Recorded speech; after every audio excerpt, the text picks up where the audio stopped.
എല്ലാവർക്കും നമസ്കാരം. ഇന്ന് നമ്മൾ ഡിസ്കസ് ചെയ്യാൻ പോകുന്നത് സോഷ്യോളജിയുടെ പ്രീവിയസ് ഇയർ ക്വസ്റ്റ്യൻസ് ആണ്. അപ്പോൾ മുന്നേ കണ്ടുവന്നിട്ടുള്ള എക്സാം ക്വസ്റ്റ്യൻസ് ആണ് +1 സോഷ്യോളജിയിൽ നമുക്ക് എന്തൊക്കെയാ വരുന്നത് നോക്കി നോക്കാം. അപ്പൊ ഞാനിപ്പോ ഇവിടെ ഷെയർ ചെയ്യാൻ പോകുന്നത് ആദ്യത്തെ 2 ചാപ്റ്റേഴ്സിൽ ഇമ്പോർട്ടന്റ് ആയിട്ട് കണ്ടുവന്നിട്ടുള്ള അല്ലെങ്കിൽ എക്സാമിന് കണ്ടുവന്നിട്ടുള്ള കുറച്ച് ക്വസ്റ്റ്യൻസ് ആണ്. ക്വസ്റ്റ്യൻ പേപ്പറിൽ നിന്ന് എടുത്തിട്ടുള്ള കുറച്ച് ക്വസ്റ്റ്യൻസ് ആണ് ഡിസ്കസ് ചെയ്യാൻ പോകുന്നത്.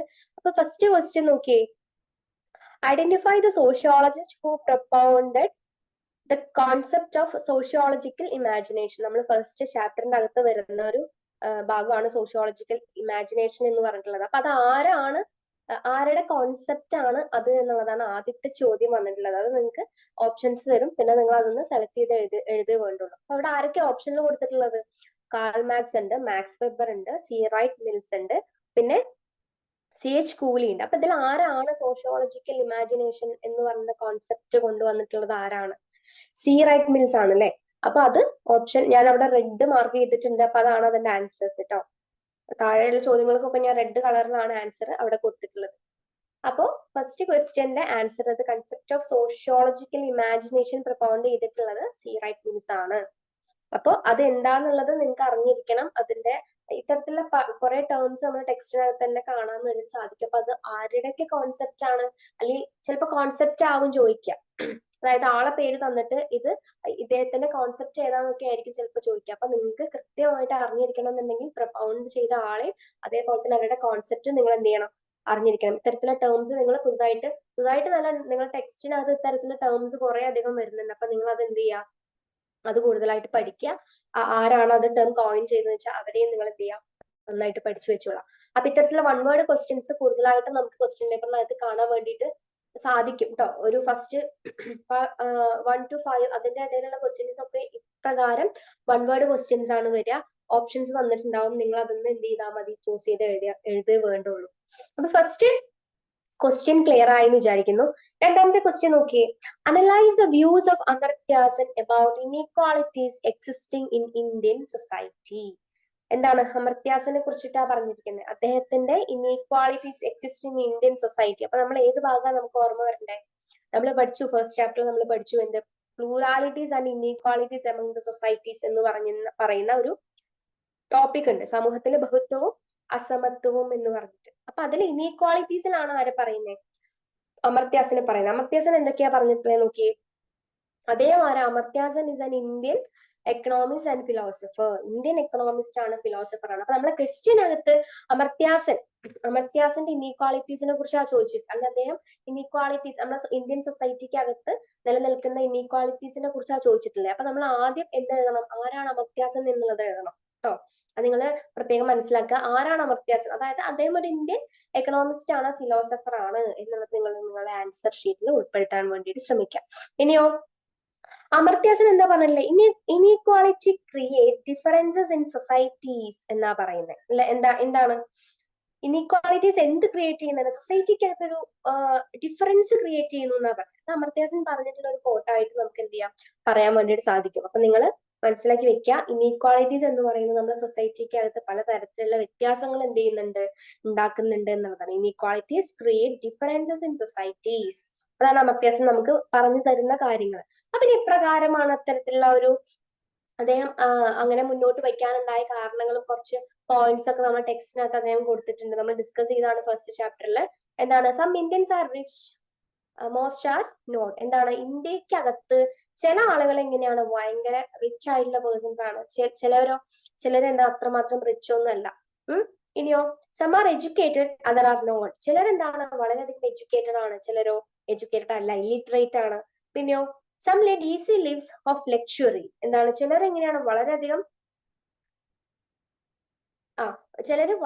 എന്താണ് ലക്ഷറി ആയിട്ട് ജീവിക്കുന്നു. ചിലർ എങ്ങനെയാണ് ഈസി ലിവ്സ് ആണ്, അല്ലെങ്കിൽ ഈസി ആയിട്ടുള്ള ഒരു ജീവിത രീതിയാണ് ചിലർ എന്ത് ചെയ്യുന്നത്, തുടർന്നുകൊണ്ട് പോരുന്നത്. ഇനിയോ some are treated with respected by the police, others are not. എന്താണ്, ചിലർ എങ്ങനെയാണ് പോലീസുകാർ കണ്ട ചിലരെ പോലീസുകാർ കാണുമ്പോൾ പോലീസുകാർക്ക് ഭയങ്കര മതിപ്പാണ്, അല്ലെങ്കിൽ ചിലരെന്ത് ചെയ്യും, പോലീസുകാരെ എന്താ പരിഗണിക്കും, ചിലരെ അതിന് വേണ്ടിയിട്ട് മൈൻഡേ ചെയ്യാറില്ല. ആ ഒരു പ്രവണതയാണ് പറയുന്നത്. അപ്പൊ ഇത്തരത്തില് ഉള്ള കുറെ സോഷ്യൽ ഇനീക്വാളിറ്റീസ് ആര് പറഞ്ഞു തരുന്നുണ്ട്, അമർത്യാസൻ നമുക്ക് പറഞ്ഞു തരുന്നുണ്ട്. അപ്പൊ ഇത്തരത്തിലുള്ള കാര്യങ്ങൾ നമ്മൾ എന്ത് ചെയ്യണം?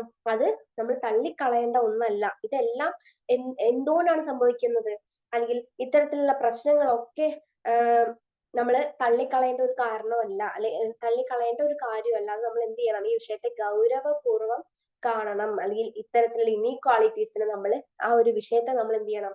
വളരെയധികം കൈകാര്യം ചെയ്യേണ്ട അല്ലെങ്കിൽ ചിന്തിക്കേണ്ട ഒരു കാര്യം തന്നെയാണ് എന്നുള്ളതാണ് പറഞ്ഞു വരുന്നത്. അപ്പോ ഇതാണ്, നിങ്ങൾ ഇത്രയും കാര്യങ്ങൾ എന്ത് ചെയ്യണം? രണ്ടാമത്തെ ക്വസ്റ്റ്യന് ആൻസർ ആയിട്ട് എഴുതണം. ആരാണ് അമർത്യാസൻ? നമ്മൾ പറഞ്ഞു ഇന്ത്യൻ എക്കണോമിസ്റ്റ് ആണ്, ഫിലോസഫർ ആണ്. പിന്നെ അമർത്യാസൻ പ്രധാനമായിട്ട് പറയുന്നത് എന്താ? ഇനീക്വാളിറ്റീസ് എന്താണ്? It create differences in society. സൊസൈറ്റിക്ക് അകത്ത് പലതരത്തിലുള്ള വ്യത്യാസങ്ങൾ എന്തുണ്ടാക്കുന്നുണ്ട്? ഇത്തരത്തിലുള്ള ഇനീക്വാളിറ്റീസ് ഉണ്ടാക്കുന്നുണ്ട്. അപ്പൊ ഇനീക്വാളിറ്റീസ് എന്ന് പറയുമ്പോൾ അമർത്യാസൻ തന്നെ നമുക്ക് പറഞ്ഞു വരുന്നുണ്ട് എന്താണ്? ചിലര് എന്താണ് വളരെയധികം പാവപ്പെട്ടവരും, ചിലർ വളരെ റിച്ച് ആയിട്ടുള്ള ആളുകളാണ്. ചിലർക്ക് ഭയങ്കര എഡ്യൂക്കേഷൻ ഉണ്ട്, ചിലർക്ക് എന്താണ് ലിറ്ററേറ്റ് ആണ്. പിന്നെ ചിലർക്ക് എന്താണ് ലാക്ക് ഓഫ് ഓപ്പർച്യൂണിറ്റീസ് എന്നാ പറയുന്നത്. ചിലർക്ക് അവസരങ്ങളില്ല. പിന്നെ ചിലവരെ കണ്ടാൽ പോലീസുകാർ ചിലവരെ പരിഗണിക്കും, ചിലവരെ എന്ത് ചെയ്യില്ല, പരിഗണിക്കില്ല. ഓക്കെ, ചിലർ ലക്ഷറി ആയിട്ട് ജീവിക്കും, ചിലർ സിമ്പിൾ ആയിട്ട് ലളിതമായിട്ടുള്ള ജീവിതമാണ് ചിലർക്കുള്ളത്. അപ്പൊ ഇത്തരത്തിലുള്ള കാര്യങ്ങൾ നമ്മൾ തള്ളിക്കളയേണ്ട ഒന്നല്ല. എന്ത് ചെയ്യണം? ഒരു ഗൗരവപൂർവ്വം ഇത്തരത്തിലുള്ള പ്രശ്നങ്ങൾ നമ്മൾ കണക്കാക്കണം അല്ലെങ്കിൽ എടുക്കണം എന്നുള്ളതാണ് അമർത്യാസന്റെ കാഴ്ചപ്പാട് എന്ന് പറയുന്നത്. അപ്പൊ ഫസ്റ്റ് ക്വസ്റ്റ്യനും സെക്കൻഡ് ക്വസ്റ്റ്യനും ഇത്രയേ ഉള്ളൂ. അപ്പൊ നിങ്ങൾ ഇതൊക്കെ എഴുതുമ്പോ എന്ത് ചെയ്യുക? മാർക്കിന് അടിസ്ഥാനപ്പെടുത്തിയിട്ട് എഴുതുക. അല്ലെ ഇപ്പൊ 2 മാർക്കാണെന്നുണ്ടെങ്കിൽ നിങ്ങൾ 1.5 പേജ്, അല്ലെങ്കിൽ ഇങ്ങനെ ഇപ്പൊ ഈ ഒരു രണ്ടാമത്തെ ക്വസ്റ്റ്യൻ ഇൻ കേസ് നമുക്ക് ഒരു 3-4 മാർക്കിനാണെന്നുണ്ടെങ്കിൽ നിങ്ങൾ എന്ത് ചെയ്യണം? അതിനനുസരിച്ച് മാത്രം ഉത്തരം എഴുതിയാൽ മതി. ഇനിയിപ്പോ 2 മാർക്കിനൊക്കെ ആണെങ്കിൽ നിങ്ങൾ 2 പേജ് ഒന്നും വലിച്ചു വാരി എഴുതേണ്ട ഒരു ആവശ്യമില്ല. 2 മാർക്കാണെന്നുണ്ടെങ്കിൽ ആകെ എന്ത് ചെയ്യുക? 3-4 സെന്റൻസിൽ ആ ഒരു ആൻസർ എന്ത് ചെയ്യുക? ഒതുക്കിക്കോളുക. എന്നാൽ മാത്രമേ മറ്റുള്ള ക്വസ്റ്റ്യൻസ് നിങ്ങൾക്ക് ആ ഒരു മാർക്ക് അനുസരിച്ച് എഴുതാൻ വേണ്ടിയിട്ട് പറ്റത്തുള്ളൂ. നേരെ മറിച്ച് 2 മാർക്കിന് നിങ്ങൾ 2.5 പേജ് എഴുതി എന്ന് വിചാരിച്ചിട്ട് നിങ്ങൾക്ക് കൂടുതൽ മാർക്കൊന്നും കിട്ടാൻ വേണ്ടിയിട്ട് പോകുന്നില്ല. ആ ക്വസ്റ്റ്യൻ 2 മാർക്കാണെന്നുണ്ടെങ്കിൽ 1-2-3 വരിയിൽ എന്ത് ചെയ്യാം? നിങ്ങൾ ആൻസർ പോയിന്റ് ഉണ്ടെങ്കിൽ നമുക്ക് വല്ലാതെ പേജ് ഒന്നും വേണമെന്നില്ല. പോയിന്റ് ഉണ്ടെങ്കിൽ നിങ്ങൾക്ക് എന്തായാലും ആ മാർക്ക് കിട്ടിയിരിക്കും. അപ്പൊ എനിക്ക് പറയാനുള്ള ഒരു കാര്യം, മാർക്കിനനുസരിച്ച് എന്ത് എഴുതുക? ആൻസർ എഴുതാൻ വേണ്ടിയിട്ട് ശ്രമിക്കുക കേട്ടോ. ഓക്കെ, അപ്പൊ ഫസ്റ്റ് ക്വസ്റ്റ്യൻ സെക്കൻഡ് ക്വസ്റ്റ്യൻ നിങ്ങൾക്ക് ഏകദേശം പിടുത്തം കിട്ടിയിട്ടുണ്ടാവും. മൂന്നാമത്തെ ക്വസ്റ്റ്യൻ എന്താ നോക്കി നോക്കാം. Yes, any gathering of people does not necessarily constitute a social group എന്നാ ചോദിച്ചിട്ടുള്ളത്. Do you agree? സബ്സ്റ്റാൻഷിയേറ്റ്. അപ്പൊ എന്താ രണ്ടാമത്തെ ക്വസ്റ്റ്യൻ? അപ്പൊ നമ്മൾ ഈ സോഷ്യൽ ഗ്രൂപ്പും കാര്യങ്ങളൊക്കെ നമ്മൾ പഠിച്ചിട്ടുള്ളതാണ്. ഏത് രണ്ടാമത്തെ ചാപ്റ്ററിൽ എങ്ങാണ്ടാണ് വരുന്നത് അല്ലെ? അപ്പൊ ഇവിടെ ചോദിക്കുന്നത് എന്താ? ക്വസ്റ്റ്യൻ എന്താ നോക്കിയേ. അതായത് സാങ്കേതികമായിട്ടുള്ള ആ ഒരു ഒത്തുചേരല് ഒരു സോഷ്യൽ ഗ്രൂപ്പിനെ സമാനമായവയാകുന്നില്ല എന്നതാണ്. അതായത് നമ്മളിപ്പോ എല്ലാരും കൂടെ ഒത്തുചേർന്നു എന്ന്, അല്ലെങ്കിൽ ഇപ്പൊ ഒരു കൂട്ടം ആളുകൾ ഒത്തുചേരുന്നുണ്ട്, അല്ലെങ്കിൽ സാങ്കേതികമായ അടുത്തുവരൽ അല്ലെങ്കിൽ ഒത്തുചേരൽ ഒരു സോഷ്യൽ ഗ്രൂപ്പിനെ മായവയാകുന്നില്ല എന്നുള്ളതാണ് ക്വസ്റ്റ്യൻ. അപ്പൊ നിങ്ങൾ ആ ഒരു നിലപാടിനോട് നിങ്ങൾ യോജിക്കുന്നുണ്ടോ എന്നുള്ളതാണ്. അപ്പൊ ആ ഒരു സ്റ്റേറ്റ്മെന്റ് എന്താണ്? ശരിയാണോ അല്ലയോ എന്നുള്ളതാണ്. അപ്പൊ എന്താണ്? തികച്ചും ശരിയാണെന്ന് തന്നെയാണ് നമ്മൾ എഴുതേണ്ടത്. ഇനിയിപ്പോ നിങ്ങൾക്ക് ഡു യു എഗ്രി എന്നുള്ള ഒരു ക്വസ്റ്റ്യൻ വരുമ്പോ ഇനിയിപ്പോ നോ ആണെങ്കിലും എസ് ആണെങ്കിലും നിങ്ങൾക്ക് നിങ്ങളുടെ ആ ഒരു പോയിന്റ് ഓഫ്, അല്ലെങ്കിൽ നിങ്ങൾക്ക് നിങ്ങളുടെ മൈൻഡിലുള്ള ആ ഒരു ആൻസർ അല്ലെങ്കിൽ ആ ഒരു പോയിന്റ് നിങ്ങൾക്ക് എന്ത് ചെയ്യാൻ പറ്റണം? സബ്സ്റ്റാൻഷിയേറ്റ് ചെയ്യാൻ പറ്റണം. ഇനിയിപ്പോ എസ് എഴുതിയാലും നോ എഴുതിയാലും തെറ്റെന്നല്ല പറയുന്നത്. പക്ഷെ എസ് എഴുതുമ്പോഴും നോ എഴുതുമ്പോഴും അതിന് വ്യക്തമായിട്ടുള്ള കാരണങ്ങൾ നിങ്ങൾക്ക് എഴുതാൻ വേണ്ടിയിട്ട് പറ്റണം. അപ്പൊ നോക്കിയേ, ആൻസർ നോക്കിയേ, എന്താ കൊടുത്തിരിക്കുന്നത്? Yes I agree. നിങ്ങൾ എഗ്രി ആണെങ്കിൽ എന്ത് ചെയ്യുക? യെസ് ഐ എഗ്രി എന്ന് തന്നെ കൊടുക്കുക. എന്നിട്ട് അതിന്റെ ആൻസർ എഴുതുക. ഇനി നോ ആണെങ്കിൽ no I am not agree എന്ന് കൊടുക്കുക. ഇതിന്റെ ആൻസർ എന്താണ്? യെസ് തന്നെയാണ് കേട്ടോ. നോക്കിയേ, അതായത് ഇപ്പോ ആളുകളുടെ ഒരു കൂട്ടം അല്ലെങ്കിൽ ആളുകളുടെ ഒരു കൂട്ടം അല്ലെങ്കിൽ ക്രൗഡ് എന്ന് പറയുന്നത് സാമൂഹിക ഗ്രൂപ്പിനെ ഘടിപ്പിക്കുന്നതല്ല എന്നുള്ളതാണ് പറയുന്നത്. സോഷ്യൽ ഗ്രൂപ്പ് ഒരു പ്രത്യേകമായ അടയാളങ്ങളാൽ നിർവചിക്കപ്പെടുന്നു എന്നതാണ് അറിഞ്ഞിരിക്കേണ്ട ഒരു കാര്യം എന്നുള്ളത്. ചില മാനദണ്ഡങ്ങളൊക്കെ ഉണ്ട് അതിന്. പിന്നെയോ, അതായത് ഇപ്പൊ ഒരു എക്സാമ്പിൾ പറഞ്ഞു തരികയാണെങ്കിൽ, ഇപ്പൊ ഒരു ബസ് സ്റ്റോപ്പ് നിങ്ങൾ അല്ലെങ്കിൽ ബസ് സ്റ്റോപ്പ് വേണ്ട, ഇപ്പൊ ഒരു സ്റ്റേജ് ഷോ നടക്കുകയാണ്, ഏതെങ്കിലും ഒരു റിയാലിറ്റി ഷോ നടക്കുന്ന സമയത്ത് അവിടെ എന്തുണ്ടാവും? ഭയങ്കര ക്രൗഡ് ആയിരിക്കും. ജനങ്ങൾ ഒന്നിച്ച് എന്ത് ചെയ്യും? ഒന്നിച്ചാണ് അവിടെ നിൽക്കുക, ഷോ കാണാനും എൻജോയ് ചെയ്യാനും കൈയടിക്കാനും ഒക്കെ ആളുകൾ അല്ലെ. അപ്പൊ അതൊരു എന്താ പറയാ, ഒന്നിച്ചു കൂടിയിട്ടാണ് അവിടെ ആളുകൾ നിൽക്കുക. അപ്പൊ അവര് തമ്മില് എന്താ ഒരു എന്താ പറയുന്നേ, ബസ് സ്റ്റോപ്പ് ആണെങ്കിലും അല്ലെങ്കിൽ സ്റ്റേജ് ഷോ ആണെങ്കിലും ജനങ്ങൾ എന്താണ് ഒന്നിച്ച് ആണെങ്കിൽ കൂടിയും അവർക്ക് എന്താണ് ഒരു സാമൂഹ്യ ഗ്രൂപ്പിന്റെ വിശദമായ ബന്ധങ്ങളും പരസ്പര സഹകരണങ്ങളും ഇല്ല എന്നാ പറയുന്നത്. അതായത് ഇപ്പൊ നമുക്ക് തമ്മിൽ റിയാലിറ്റി ഷോ ഒക്കെ ആകുമ്പോൾ ആർക്കും തമ്മിൽ അറിയുന്നുണ്ടാവില്ല അല്ലെ. അവർ തമ്മിൽ എന്താണ് അവിടെ ഒരു ബന്ധം ഉണ്ടോന്ന് വെച്ചാൽ അവിടെ എല്ലാവരും ഒരു ഫിസിക്കലായിട്ട് എന്താണ് ഒരു അതായത് ഒരു ബന്ധമുണ്ട്. എങ്കിൽ കൂടി അവർക്ക് എന്താണ് ഒരു സാമൂഹിക ഗ്രൂപ്പിന്റെ വിശദമായ ബന്ധങ്ങളും ഒരു പരസ്പര സഹകരണങ്ങളൊന്നും ഉണ്ടായിരിക്കില്ല എന്നുള്ളതാണ്. അതായത് ഇപ്പൊ നമുക്ക് എന്താണ് അറിയാത്ത ആളുകളായിരിക്കും, അവരൊക്കെ ഒറ്റ ഉദ്ദേശം കൊണ്ട് വന്നതായിരിക്കും. ബസ് സ്റ്റോപ്പ് ആണെങ്കിൽ കൂടി നമുക്ക് നമ്മളെ ആവശ്യത്തിന് വേണ്ടി പോകാൻ വേണ്ടിയിട്ട്, റിയാലിറ്റി ഷോ ആണെന്നുണ്ടെങ്കിൽ അത് കാണാൻ വേണ്ടി വരുന്ന ആളുകളാണ്. അവർക്കിടയിൽ എന്താണ് യാതൊരു ബന്ധവും അല്ലെങ്കിൽ പരസ്പരമായിട്ടൊരു സഹകരണങ്ങളും അവർക്കിടയിൽ ഇല്ല എന്നുള്ളതാണ് മനസ്സിലാക്കണ്ടേ. നേരെ മറിച്ച് ഒരു ഫാമിലിയുടെ കാര്യം എടുത്ത് നോക്കിക്കഴിഞ്ഞാലോ, അല്ലെങ്കിൽ ഇപ്പൊ ഒരു ടീം പോലെയുള്ള ഒരു സാമൂഹിക ഗ്രൂപ്പ് അവർക്കിടയിൽ എന്താണ് തുടർച്ചയായിട്ടുള്ള ഒരു ബന്ധങ്ങളും ഒരു പരസ്പര ഇടപഴകലും ഉണ്ടാകുന്നു എന്നുള്ളതാണ്. 2 എക്സാമ്പിൾ വെച്ചിട്ടാണ് നമ്മൾ പറയുന്നത്. ബസ് സ്റ്റോപ്പ് ആയിക്കഴിഞ്ഞാലും ഇപ്പോ റിയാലിറ്റി ഷോസ് അല്ലെങ്കിൽ എന്തെങ്കിലും ഒരു പരിപാടി ആയി കഴിഞ്ഞാലും അവിടെ ഉള്ളവർക്ക് എന്താ യാതൊരു തരത്തിൽ പരസ്പര ബന്ധമുണ്ടോ? ഇല്ല. ഒരു ഇടപഴകലുണ്ടോ? ഇല്ല. അല്ലെ? അവര് വരുന്നു, അവരുടെ കാര്യം കഴിയുന്നു, അവര് പോകും, അത്രേ ഉള്ളൂ. നേരെ മറിച്ച് ഒരു ഫാമിലിക്കകത്ത് വന്ന് കഴിഞ്ഞു കഴിഞ്ഞാലോ, അല്ലെങ്കിൽ ഒരു എന്താ പറയാ ഒരു ഫാമിലി അങ്ങനെയാണല്ലോ, നമ്മളൊക്കെ ഏറ്റവും സെക്യൂർ ആയിട്ട് ഇരിക്കുന്ന എവിടെയാ? നമ്മൾ ഫാമിലിക്കകത്താ. അപ്പൊ ഫാമിലിക്കിടയിൽ നമ്മളുടെയൊക്കെ കുടുംബങ്ങൾക്കിടയിൽ എന്താണ് തുടർച്ചയായ ഒരു ബന്ധങ്ങളുണ്ട്, പരസ്പരമായിട്ടുള്ള ഒരു ഇടപഴകലുണ്ട്. അതാണ് ഒരു എക്സാമ്പിൾ ആയിട്ട് നമുക്ക് പറയാനുള്ളത്. അപ്പൊ അവരുടെയൊക്കെ ഒരു ഐക്യത്തെ, അല്ലെങ്കിൽ ഫാമിലിക്കകത്ത് വരുമ്പോ എന്താണ് അവിടെ ഒരു ഐക്യമുണ്ട് അല്ലേ? ഒരു ഐക്യം ഉണ്ടല്ലോ. നമ്മളെ ഫാമിലി ഇപ്പൊ നമ്മൾ പരസ്പര ബന്ധമൊക്കെ ഉണ്ടാകുമ്പോൾ സ്വാഭാവികമായിട്ട് എന്താണ് ഒരു ഐക്യത്തെ എന്ത് ചെയ്യുന്നുണ്ട്, സൃഷ്ടിക്കുന്നുണ്ട്. അപ്പൊ നമുക്ക് പറയാനുള്ളത് സാങ്കേതികമായിട്ടുള്ള ഒരു അടുത്തു വരൽ അല്ലെങ്കിൽ ഒത്തുചേരൽ ഒരു സാമൂഹ്യ ഗ്രൂപ്പിനെ സമാനമായവയാകുന്നില്ല എന്ന് തന്നെ നമ്മൾ എന്ത് ചെയ്യണം, സബ്സ്റ്റാൻഷിയേറ്റ്. അതിനെ നിങ്ങൾ എന്ത് ചെയ്യണം, പ്രൂവ് ചെയ്യണം.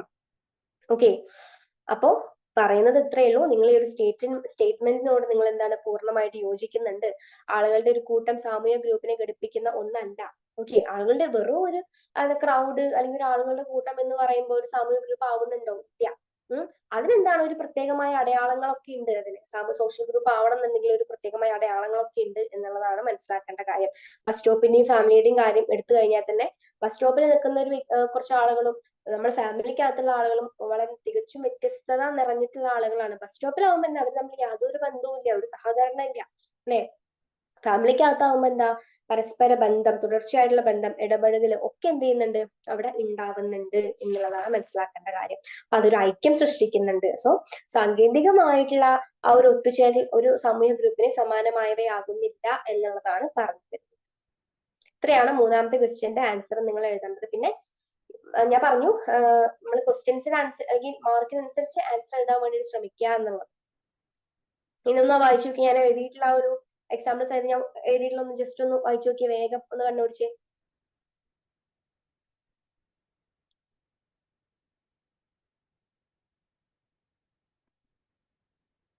ഓക്കെ, അത്ര മതി. അപ്പൊ അത്രയേ ഉള്ളൂ. മൂന്നാമത്തെ ക്വസ്റ്റ്യൻ ക്ലിയർ ആണെന്ന് വിചാരിക്കുന്നു. ഓക്കെ, സോഷ്യൽ ഗ്രൂപ്പ് എന്ന് പറഞ്ഞാൽ പലതരത്തിലുണ്ട്.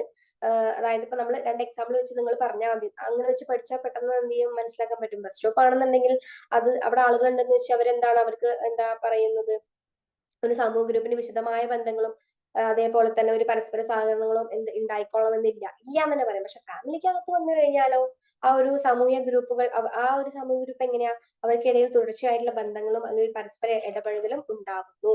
ഓക്കെ, അതായത് സാങ്കേതികപരമായിട്ടുള്ള ഒരു ഒത്തുചേരൽ ആണ് എന്ന് വിചാരിച്ചിട്ട് അതൊരു സോഷ്യൽ ഗ്രൂപ്പിന് സമാനമാകുന്നവയല്ല എന്നുള്ളതാണ് നിങ്ങൾ എന്ത് ചെയ്യേണ്ടത്, നിങ്ങൾ സബ്സ്റ്റാൻഷിയേറ്റ് ചെയ്യേണ്ടത്. ഇത്രയും ക്ലിയർ ആണെന്ന് വിചാരിക്കുന്നു. Third question. ഇനി നാലാമത്തെ ക്വസ്റ്റ്യൻ എന്താ നോക്കിയേ. Social structure compare the view of Durkheim and Marx on social structure. നോക്കി, എന്താണ് സോഷ്യൽ സ്ട്രക്ചർ? അപ്പൊ ക്വസ്റ്റ്യൻ വന്നിട്ടുള്ളത് സോഷ്യൽ സ്ട്രക്ചറിനെ കുറിച്ച് ദുർഗേമിന്റെയും അതേപോലെ തന്നെ മാക്സിന്റെയും അഭിപ്രായം, അവരെങ്ങനെയാണ് അതിനെ കമ്പയർ ചെയ്തിട്ട് ഉള്ളത് എന്നാണ് അടുത്ത ചോദ്യം വന്നിട്ടുള്ളത്. അതോ അപ്പൊ എന്താണ് സോഷ്യൽ സ്ട്രക്ചർ എന്ന് അറിയണ്ടേ, സാമൂഹ്യ ഘടന എന്താന്ന് അറിയണ്ടേ? നിങ്ങൾ അത് ആദ്യം അതിൽ എഴുതാൻ വേണ്ടിയിട്ട് ശ്രമിക്കാം. എന്നിട്ട് എന്ത് ചെയ്യാം, മെയിൻ ആയിട്ട് ഇവരുടെ രണ്ടുപേരുടെയും ആൻസറിലേക്ക് നിങ്ങൾ എന്ത് ചെയ്യാം, ഫോക്കസ് ചെയ്യാം. നോക്കിയേ, according to Durkheim, yes, it restrict our activities എന്നാ പറയുന്നത്. As the walls limit the freedom of room, the social structure limits the freedom in the society. എന്താ പറയുന്നത്? ദുർഗമിന്റെ കണ്ണില് ഒരു മുറി അല്ലെങ്കിൽ മതിലുകൾ ഒരു മുറിയുടെ സ്വാതന്ത്ര്യം നിയന്ത്രിക്കുന്നു എന്നാ പറഞ്ഞത് അല്ലെ? ശരിയല്ലേ? മതിലുകൾ ഒരു മുറിയുടെ സ്വാതന്ത്ര്യം നിയന്ത്രിക്കുന്നത് പോലെ സമൂഹത്തിലെ ഫ്രീഡത്തെ സാമൂഹ്യ ഘടന റെസ്ട്രിക്ട് ചെയ്യുന്നു എന്നതാണ് പറയുന്നത് ദുർഗമിന്റെ കണ്ണിൽ. ഞാൻ അത് എന്താണ് കൃത്യമായിട്ട് ഞാൻ അതിൽ കൊടുത്തിട്ടില്ല. ഞാൻ ഇതിൽ മെൻഷൻ ചെയ്തിരിക്കുന്ന ആൻസർ എന്ന് പറയുന്നത് ജനറലൈസ് ചെയ്തുള്ള ആൻസർ ആണ് കൊടുത്തിട്ടുള്ളത്. അപ്പൊ നിങ്ങൾ ആ ഒരു പോയിന്റും ഉൾപ്പെടുത്താം. അത് നിങ്ങൾ എന്ത് ചെയ്യുക, ഒരു ഇൻട്രൊഡക്ഷൻ എന്ന മട്ടിൽ അത് കൊടുക്കുന്നത് നല്ലതാണ്. എന്നിട്ട് നിങ്ങൾ എന്ത് ചെയ്യുക, ടെക്സ്റ്റ് ബേസിലേക്ക് വരിക. ടെക്സ്റ്റിനകത്ത് വൃത്തിക്ക് പറയുന്നുണ്ട്, സോഷ്യൽ സ്ട്രക്ചറിന്റെ ആ ഒരു ഭാഗത്ത് പറയുന്നുള്ളതാണ്. ദുർഗമിന്റെ കണ്ണില് ഒരു മുറി അല്ലെങ്കിൽ ഒരു മുറിയുടെ സ്വാതന്ത്ര്യം മതിലുകൾ നിയന്ത്രിക്കുന്നു എന്നതുപോലെ തന്നെ സമൂഹത്തിലെ ഫ്രീഡത്തെ ഈ ഒരു സാമൂഹിക ഘടന റെസ്ട്രിക്ട് ചെയ്യുന്നു എന്നുള്ളതാണ് പറയുന്നത്. ഓക്കെ, ഈ മാർക്സിന്റെ കണ്ണിലേക്ക് വന്നാലോ? Marx gives stress to the creativity of humans to reproduce and change social structure. Marx argued that human beings make history but not as they wish or choose. They make history within the constraints and possibilities of the historical and structural situations that they live in. എന്താ പറയുന്നത്? Social സ്ട്രക്ചറിനെ reproduce ചെയ്യുന്നതിനും മാറ്റുന്നതിനുമുള്ള മനുഷ്യരുടെ ക്രിയേറ്റിവിറ്റിക്ക് marks എന്ത് ചെയ്തു? സമ്മർദ്ദം നൽകി എന്നാ പറയുന്നത്. ഓക്കെ, അപ്പൊ റീപ്രൊഡ്യൂസ് ചെയ്യാന്നൊക്കെ പറഞ്ഞാൽ എന്താ? ഈ സോഷ്യൽ സ്ട്രക്ചറിനെ എന്താ പറയാ, നമ്മള് പിന്നെയും റീപ്രൊഡ്യൂസ് ചെയ്യാം അല്ലെ, പുനഃസൃഷ്ടിക്കുക എന്നൊക്കെ പറയും. അതിന് വേണ്ടിയിട്ട് അല്ലെങ്കിൽ അത് ചെയ്യുന്നതിനും മാറ്റുന്നതിനുമുള്ള മനുഷ്യരുടെ ക്രിയേറ്റിവിറ്റി ഉണ്ടല്ലോ, അവർക്ക് ആ ഒരു ആഗ്രഹവും അവരുടെ ആ പ്രവൃത്തിക്ക് ഒക്കെ ഉണ്ടല്ലോ, അതിനെയാണ് ആര് മാർക്സ് എന്ത് ചെയ്തിട്ടുള്ളത്? സ്ട്രെസ് നൽകിയിട്ടുണ്ടായിരുന്നത്. അതായത് അദ്ദേഹം പറയുന്നത് ഇങ്ങനെയാണ്: മനുഷ്യർ ചരിത്രം സൃഷ്ടിക്കുന്നു, പക്ഷെ അവർ ആഗ്രഹിക്കുന്നതോ തിരഞ്ഞെടുക്കുന്നതോ ഒന്നുമല്ല. അവർ ജീവിക്കുന്ന ചരിത്രപരവും ഘടനാപരവുമായ സാഹചര്യത്തിന്റെ പരിമിതികൾക്കും അതേപോലെ തന്നെ സാധ്യതകൾക്കും ഉള്ളിൽ അവർ ചരിത്രം സൃഷ്ടിക്കുന്നു എന്നാ പറയുന്നത്. ഓക്കെ, അവര് ജീവിക്കുന്ന ചരിത്രപരവും ഘടനാപരവുമായ സാഹചര്യത്തിൽ എന്ന് പറയുമ്പോൾ അവര് ഇപ്പോ തുടർന്നു പോരുന്നത് എന്താണ്? ചരിത്രപരവും ഘടനാപരവുമായിട്ടുള്ള സാഹചര്യത്തിന്റെ പരിമിതികളിലൂടെയാണ്. അപ്പോ ആ ഒരു പരിമിതികൾക്കും സാധ്യതകൾക്കും ഉള്ളിൽ നിന്നുകൊണ്ട് അവർ എന്ത് ചെയ്യുന്നു? ചരിത്രം സൃഷ്ടിക്കുന്നു എന്നതാണ് പറയുന്നത്. അല്ലാതെ അവർ ആഗ്രഹിക്കുന്നോ തിരഞ്ഞെടുക്കുന്നോ ആയിട്ടുള്ള ഒന്നും അല്ല അത്. അപ്പൊ ഇത്രയും രണ്ട് പോയിന്റ് ഓഫ് വ്യൂ നിങ്ങൾ എന്ത് ചെയ്യുക? എലാബറേറ്റ് ചെയ്ത് എഴുതന്നെ വേണം. ഞാൻ കൊടുത്തിട്ടുള്ള ആ ഒരു അല്ലെങ്കിൽ ഒന്നോ രണ്ടോ ലൈൻസ് നിങ്ങൾ ഇൻട്രൊഡക്ഷനിൽ ഉൾപ്പെടുത്താൻ വേണ്ടി ശ്രമിക്കാം. അതെന്താ പറയുന്നത്? സ്ഥിരതയും അതുപോലെ തന്നെ സമ്പൂർണീകരണവുമാണ് അദ്ദേഹം ദുർഗയും പറയുന്നത്. അദ്ദേഹം അതിനെയാണ് ഊന്നൽ കൊടുക്കുന്നത്. നേരെ മറിച്ച് മാത്സ് ആണെങ്കിലോ സാമൂഹ്യ പ്രക്രിയകളാൽ ഉന്നയിക്കുന്ന മുന്നേറ്റവും അതുപോലെ തന്നെ മാറ്റവും ഒക്കെയാണ് അദ്ദേഹം എന്ത് ചെയ്യുന്നത്? കൂടുതലായിട്ട് പറയുന്നത്. അപ്പൊ അത് നമുക്ക് ജനറലൈസ് ചെയ്ത് പറയാൻ പറ്റുന്ന ഒരു കുറച്ച് എന്താണ് ഒരു സെന്റൻസ് ആണത്. അപ്പൊ നിങ്ങൾ ഇൻട്രൊഡക്ഷൻ അത് കൊടുത്തിട്ട് ബാക്കി ഞാൻ ഈ പറഞ്ഞിട്ടുള്ള രണ്ട് പോയിന്റിൽ ചെയ്യാം. എന്താ ദുർഗയും എന്താ പറഞ്ഞിട്ടുള്ളത്? അതായത് സോഷ്യൽ സ്ട്രക്ചർ എന്ന് പറയുന്നത് എന്താണ്? അത് റെസ്ട്രിക്ട് ചെയ്യുന്ന പറയുന്നത് എന്തിനെ? നമ്മുടെ ഈ ഒരു സൊസൈറ്റിക്ക് അകത്തുള്ള ആ ഒരു ഫ്രീഡത്തെ. മാക്സിന്റെ കണ്ണിൽ എന്താണ്? മനുഷ്യരൊരു ചരിത്രം സൃഷ്ടിക്കുന്നു, അതായത് അവർ ജീവിച്ചു പോന്നിട്ടുള്ള അല്ലെങ്കിൽ ജീവിക്കുന്ന ആ ഒരു ചരിത്രപരവും ഘടനാപരവുമായിട്ടുള്ള സാഹചര്യത്തിന്റെ പരിമിതികൾക്കും അതുപോലെ തന്നെ സാധ്യതകൾക്കും ഉള്ളിൽ നിന്നുകൊണ്ട് അവരെന്ത് ചെയ്യുന്നു? ചരിത്രം സൃഷ്ടിക്കുന്നു എന്നുള്ളതാണ് മനസ്സിലാക്കേണ്ട കാര്യം. മാത്രമല്ല സോഷ്യൽ സ്ട്രക്ചറിനെ റീപ്രൊഡ്യൂസ് അല്ലെങ്കിൽ സൃഷ്ടിക്കുക, അതിനും അതേപോലെ തന്നെ അത് മാറ്റുന്നതിനുമുള്ള മനുഷ്യരുടെ ആ ഒരു ക്രിയേറ്റിവിറ്റി, അവരുടെ ആ ഒരു പ്രവർത്തനത്തിന് ആര് ഊന്നൽ നൽകി? നമ്മൾ മാത്സ് ഊന്നൽ നൽകി. അപ്പൊ നിങ്ങൾ ഈ ഒരു ദുർഗയും മാത്സ് ഒക്കെ എഴുതുന്ന സമയത്ത് അദ്ദേഹം ആരാണ് അല്ലെങ്കിൽ അവര് ആരൊക്കെയാണെന്ന് ഒരു മെൻഷൻ ചെയ്യുന്നത് നിങ്ങൾക്ക് ഒന്നുകൂടി എന്ത് ചെയ്യും? നന്നായിരിക്കും കേട്ടോ. കുറച്ചധികം മാർക്ക് കിട്ടാനൊക്കെ നന്നായിരിക്കും. അതായത് പേപ്പർ നോക്കുന്ന ആളുകൾക്ക് ഇപ്രകാരമൊക്കെ അറിയാലോ എന്നുള്ള ഒരു തോന്നൽ വരും. അപ്പൊ നമ്മൾ എന്ത് ചെയ്യും? മാക്സിമം അങ്ങനെ നമ്മളെ കൊണ്ട് കഴിയുന്നതൊക്കെ ഗൂഗിൾ ചെയ്തിട്ട് അത്യാവശ്യം സ്റ്റഫ് നമ്മൾ ഉണ്ടാക്കുക. അപ്പൊ ആൻസറിന്റെ അകത്ത് ഇതൊക്കെ ഇങ്ങനെ ആഡ് ചെയ്യുമ്പോൾ അത് കാണുമ്പോൾ തന്നെ നല്ലൊരു ഭംഗിയാണ്. പിന്നെ പറയേണ്ട കാര്യം വൃത്തിയായിട്ട് എഴുതുക. ഏതൊരു ആൻസർ എഴുതുമ്പോൾ അതിനനുസരിച്ച് വൃത്തിയാണ്. അതായത് മാർജിൻ ഇല്ലെങ്കിൽ നിങ്ങൾ മാർജിനൊക്കെ ജസ്റ്റ് ഒന്ന് മടക്കി, സൈഡ് പേപ്പറൊക്കെ ഒന്ന് മടക്കി ആ ക്വസ്റ്റ്യൻ നമ്പർ ഇട്ട് തുടങ്ങി കുറച്ച് ആൻസർ അതിന്റെ താഴെ നല്ല വൃത്തിയായിട്ട് എഴുതി വെക്കുന്ന കാര്യങ്ങൾ എന്ത് ചെയ്യുക? വൃത്തിയായിട്ട് എഴുതുക. അപ്പൊ തന്നെ എന്ത് ചെയ്യും? നമുക്ക് മാർക്ക് താഴെ വരും എന്നുള്ളതാണ്. ഓക്കെ, അപ്പൊ 3ഉം 4ഉം ക്വസ്റ്റ്യൻ നിങ്ങൾക്ക് മനസ്സിലായി എന്ന് വിചാരിക്കുന്നു. നെക്സ്റ്റ് ക്വസ്റ്റ്യൻ നോക്കി നോക്കാം. യെസ്, 5th ക്വസ്റ്റ്യൻ എന്താ? Explain caste as a system of social stratification എന്നാ പറയുന്നത്. ഓക്കെ, അപ്പൊ കാസ്റ്റ് സിസ്റ്റം, അപ്പൊ നമുക്ക് മനസ്സിലാകാം ഇത് കാസ്റ്റ് സിസ്റ്റത്തെ കുറിച്ചാണ്, സോഷ്യൽ സ്ട്രാറ്റിഫിക്കേഷൻ അല്ലെങ്കിൽ എന്താണ് വർഗീകരണത്തെ കുറിച്ചാണ് എന്നുള്ളത്. ഓക്കെ, നോക്കിയേക്ക്. അപ്പൊ എന്താണ് കാസ്റ്റ് സിസ്റ്റം, എന്താണ് ജാതി വ്യവസ്ഥ എന്നൊക്കെ പറഞ്ഞു. അപ്പൊ ഇങ്ങനെ ഒരു ക്വസ്റ്റ്യൻ വന്നു കഴിഞ്ഞാൽ നമുക്ക് എന്ത് ചെയ്യാൻ പറ്റും, എന്ത് ചെയ്യണം, കാസ്റ്റിനെ കുറിച്ച് ആദ്യം ഒന്ന് മെൻഷൻ ചെയ്യണ്ടേ. യെസ്, അപ്പൊ എന്താണ് കാസ്റ്റ് എന്നുള്ളത് കൊടുക്കുക. അപ്പൊ എന്താണ് caste is another system of stratification. In caste system, the position of an individual is determined by birth. It's not achieved. എന്താ പറയുക, അതുപോലെ തന്നെ naturally caste is different from classes. Okay, അപ്പൊ എന്താണ് കാസ്റ്റ് എന്ന് പറയുന്നത്? നമുക്കറിയാം, നമ്മൾ പറയാറുണ്ടല്ലേ കാസ്റ്റ് ഒന്നും ചോദിക്കാൻ പാടില്ല എന്നൊക്കെ പറയപ്പെടാറുണ്ട്. പക്ഷെ നമ്മൾ ഇന്നും ചോദിക്കുന്നവരുണ്ട്. അതായത് നമ്മൾ ഡയറക്റ്റ് ആയിട്ട് ചോദിക്കില്ലെങ്കിലും നമുക്കത് ക്യൂരിയോസിറ്റിയാണ്, അത് അറിയാൻ വേണ്ടിയിട്ടുള്ള ഒരു ക്യൂരിയോസിറ്റി. ചിലരുടെ പ്രകൃതം കണ്ടാൽ തന്നെ നമ്മൾ പറയാം അത് ഇന്ന കാറ്റഗറിയിൽപ്പെട്ട ആളാണ്, അവർ ഇന്ന കാറ്റഗറിയിൽപ്പെട്ട ആളാണ് അല്ലെ. അങ്ങനെയൊക്കെയാണ് മനുഷ്യന്മാർ, എങ്ങനെയൊക്കെയാണ്. ശരിക്കും അങ്ങനെയൊക്കെ ചെയ്യാൻ അല്ലെങ്കിൽ കാസ്റ്റ് ചോദിക്കാൻ പാടുണ്ടോ പാടില്ല ഒന്ന് ആലോചിച്ച് നോക്കാം. ഇപ്പോഴത്തെ സാഹചര്യത്തിൽ നമ്മൾ ആരും ചോദിക്കാറില്ല എന്നുള്ളതാണ്. പക്ഷെ നിങ്ങളൊന്ന് ആലോചിച്ച് നോക്കിയേ, നമ്മളുടെ എന്താ പറയാ 10th സർട്ടിഫിക്കറ്റില് ഇല്ലേ കാസ്റ്റ് ഇല്ലേ, കാസ്റ്റ് ഉണ്ട്. നമ്മൾ ഏതൊരു ഫോം ഫില്ല് ചെയ്ത് കൊടുക്കുമ്പോൾ കാസ്റ്റ് ഇല്ലേ, കാസ്റ്റ് ഉണ്ട്.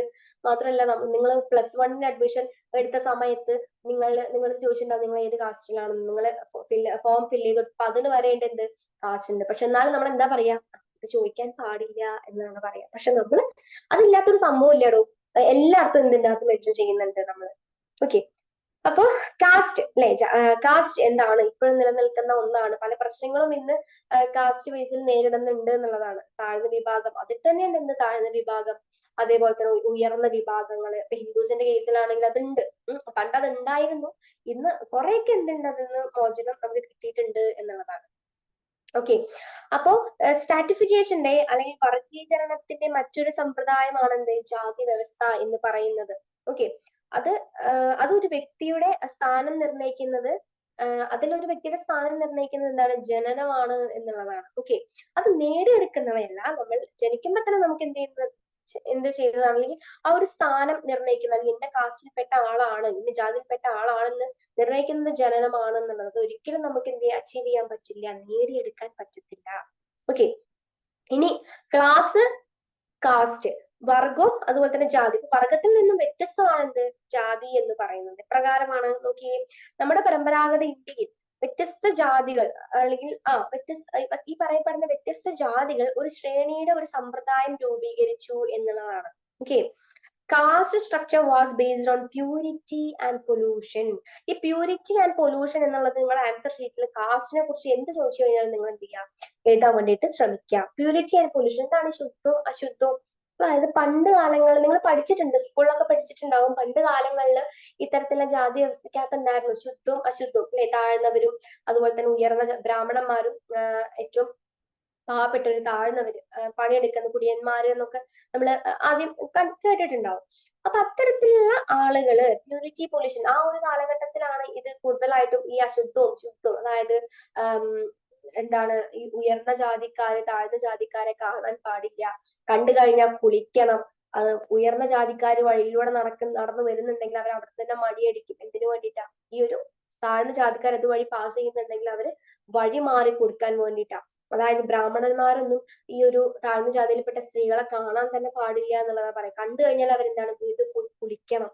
പിന്നെ താഴ്ന്ന ജാതിയിൽപ്പെട്ട ആളുകള് പണ്ട് ഈ പാടത്ത് പണിയൊക്കെ കഴിഞ്ഞ് വന്നു കഴിഞ്ഞാൽ അവർക്ക് ഫുഡ് കൊടുക്കണമല്ലോ. അവർക്ക് ഫുഡ് മിക്കപ്പോഴും ഉയർന്ന ജാതിയിലുള്ള ആള് തന്നെ ആയിരിക്കും ഫുഡ് കൊടുക്കുക. ഫുഡ് കൊടുക്കുന്നത് എങ്ങനെയാണെന്നറിയോ, ഈ മണ്ണില് കുഴി ഉണ്ടാക്കി കുഴിച്ചിട്ട് അതിനകത്ത് ഇല ഇട്ടിട്ട് അതിലാണ് ഇവർക്ക് കഞ്ഞി കൊടുത്തിട്ടുണ്ടായിരുന്നത് എന്നുള്ളത്. അപ്പൊ അത്രയും പിന്നെ മാറുമറിക്കാനുള്ള ആ ഒരു സ്വാതന്ത്ര്യം താഴ്ന്ന ജാതിയിൽപ്പെട്ട ആളുകൾക്ക് അല്ലെങ്കിൽ എസ്പെഷ്യലി സ്ത്രീകൾക്ക് എന്തുണ്ടായിരുന്നില്ല, കൊടുത്തിട്ടുണ്ടായിരുന്നില്ല എന്നുള്ളത്. അപ്പൊ അത്രയും എന്താ പറയാ, അത്രയും സഫർ ചെയ്തിട്ടുണ്ട് പണ്ട് കാലത്ത് ഈ ഒരു ജാതി വ്യവസ്ഥയെ കൊണ്ട്.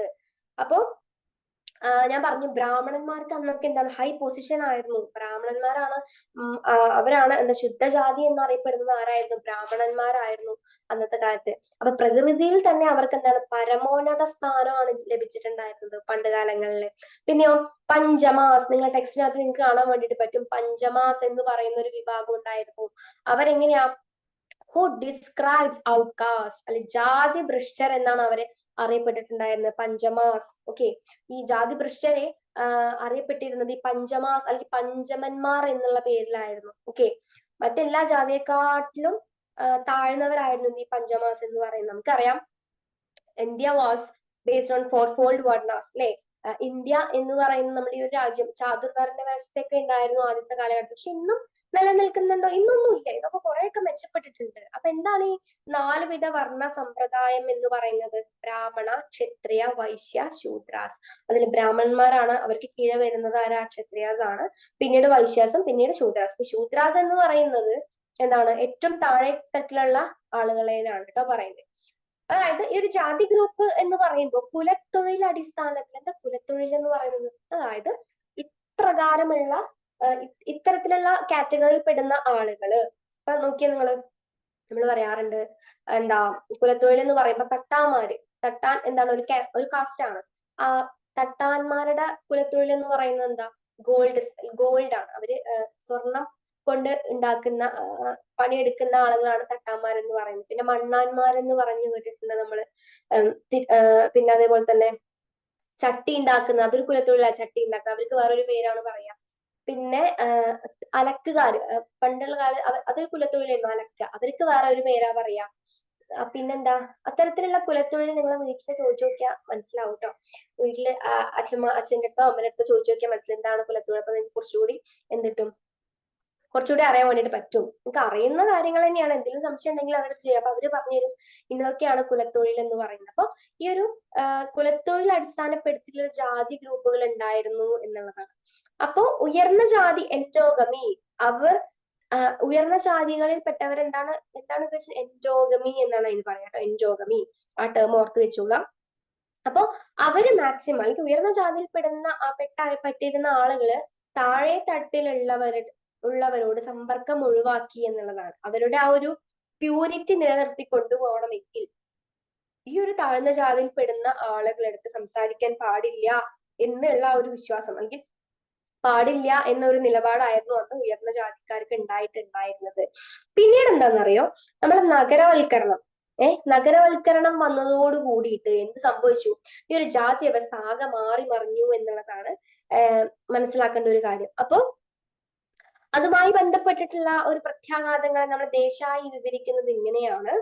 നോക്കിയേ, അത് നിങ്ങളെ ടെക്സ്റ്റിനകത്ത് ഉണ്ട് കേട്ടോ. നമുക്കിപ്പോ എല്ലാ ആൻസേഴ്സും ഇതിൽ ഉൾക്കൊള്ളിക്കാൻ പറ്റത്തില്ല, അതുകൊണ്ടാണ് ഷോർട്ട് ആക്കി ഇതിൽ കൊടുത്തിട്ടുള്ളത്. അപ്പൊ നിങ്ങൾ ഈ ഒരു ക്വസ്റ്റ്യൻ ബേസിൽ നിങ്ങളുടെ ടെക്സ്റ്റ് വെച്ചിട്ട് ഏതൊക്കെ ഭാഗത്താണ് വരുന്നത് എന്നുള്ള ധാരണ ഇപ്പൊ നിങ്ങൾക്ക് കിട്ടുമല്ലോ. അപ്പൊ അത് വെച്ചിട്ട് എന്ത് ചെയ്യാം, നന്നായിട്ട് പഠിച്ചോളാം. ഓക്കെ, അപ്പൊ നോക്കിയേ, ഇങ്ങോട്ട് വരും. ദേശായി എപ്രകാരമാണ് ഇത്തരത്തിലുള്ള പ്രത്യാഘാതങ്ങളെ, അല്ലെങ്കിൽ നഗരവൽക്കരണം വന്നതോട് കൂടിയിട്ട് ജാതി വ്യവസ്ഥയിൽ മാറ്റം വന്നു നമ്മൾ പറഞ്ഞില്ലേ. അപ്പൊ ദേശായി എങ്ങനെയാണ് ഈ ഒരു പ്രത്യാഘാതങ്ങളെ വിവരിച്ചിട്ടുള്ളത് നോക്കിയേ. തിയേറ്റേഴ്സ് അല്ലെ, എല്ലാവരും തിയേറ്ററിലൊക്കെ പോയിട്ടുണ്ടാവില്ല, സിനിമയൊക്കെ കാണുന്ന അല്ലെ.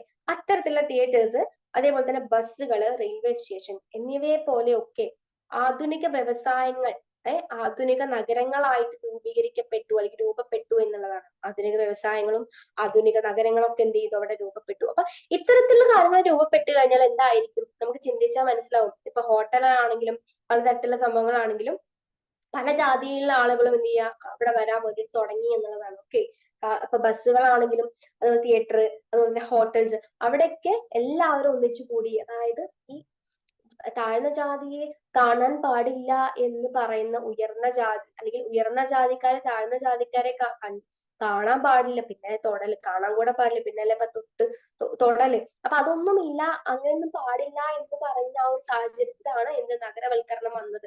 അത് വന്നതോട് കൂടിയിട്ട് എന്തായി? ഹോട്ടൽസ് ആയാലും റെയിൽവേ സ്റ്റേഷൻ, ബസ്സുകൾ, അതിലൊക്കെ എന്താണ് ആളുകൾ ഒന്നിച്ച് അങ്ങോട്ട് ഇറങ്ങാൻ തുടങ്ങി എന്നുള്ളതാണ്. അപ്പൊ അതോട് കൂടിയിട്ട് എന്താണ് ഇത്തരത്തിലുള്ള ആ ഒരു ജാതി വ്യവസ്ഥയ്ക്ക് വളരെയധികം മാറ്റം വന്നു, ഒരാക്കം വന്നു എന്നുള്ളതാണ് പറയാൻ അറിഞ്ഞിരിക്കേണ്ട ഒരു കാര്യങ്ങൾ. അപ്പൊ നഗരങ്ങൾ എന്ത് ചെയ്തു? തിങ്ങി നിറഞ്ഞു. അപ്പൊ ഈ ഒരു കാസ്റ്റ് ബേസിലുള്ള തൊട്ടുണ്ടായ്മ അതിനൊക്കെ എന്താ ഒരു അറുതി വന്നു, ഒരു പരിധി വരെ.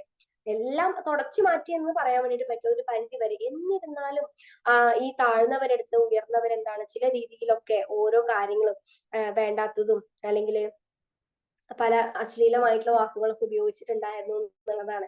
ഓക്കെ, നമ്മുടെ അടുത്ത് താഴ്ന്ന ജാതിക്കാർ പറയുന്നത് ഇങ്ങനെയാണ്. എന്താണ്? വലിയവര് താഴ്ന്നവരുടെ കയ്യിൽ നിന്ന് വെള്ളം കുടിക്കത്തില്ല എന്നുള്ളത്, വെള്ളം വാങ്ങി കുടിക്കത്തില്ല. ഓക്കെ. പിന്നെ മാത്രമല്ല ഉയർന്നവരുടെ കിണറ്റിൽ നിന്ന് വെള്ളം എടുക്കാനുള്ള ചണ്ടാല ഭിക്ഷുകി, അതൊക്കെ നിങ്ങളൊക്കെ സ്കൂളിൽ പഠിക്കുന്ന സമയങ്ങളൊക്കെ കേട്ടിട്ടുണ്ടായിരിക്കും. അപ്പൊ ദാഹം ഉണ്ടെങ്കിൽ കൂടിയും ആ ഉയർന്ന ജാതിയിൽ പെട്ടുന്ന ആളുകളുടെ കീഴിലുള്ള കിണറാണെന്നുള്ളത് വെള്ളം കൂടി എടുത്ത് ഉപയോഗിക്കാൻ പാടില്ലായിരുന്നു എന്നുള്ളതാണ്. ഓക്കെ. അപ്പൊ അവര് പറയുന്നത് ഇങ്ങനെയാണ്, താഴ്ന്നവര് എന്താണ് അബ്യൂസ് ലാംഗ്വേജസ് താഴ്ന്നവർക്ക് നേരെ ഉയർന്നവര് അബ്യൂസ് ലാംഗ്വേജ്, വേണ്ടാത്ത തരത്തിലുള്ള ഭാഷകൾ അല്ലെങ്കിൽ ലാംഗ്വേജസ് ഉപയോഗിക്കാറുണ്ട്. എന്നിട്ടോ അവരുടെ കയ്യിൽ നിന്നും വെള്ളം കുടിക്കാറില്ല. ഓക്കെ.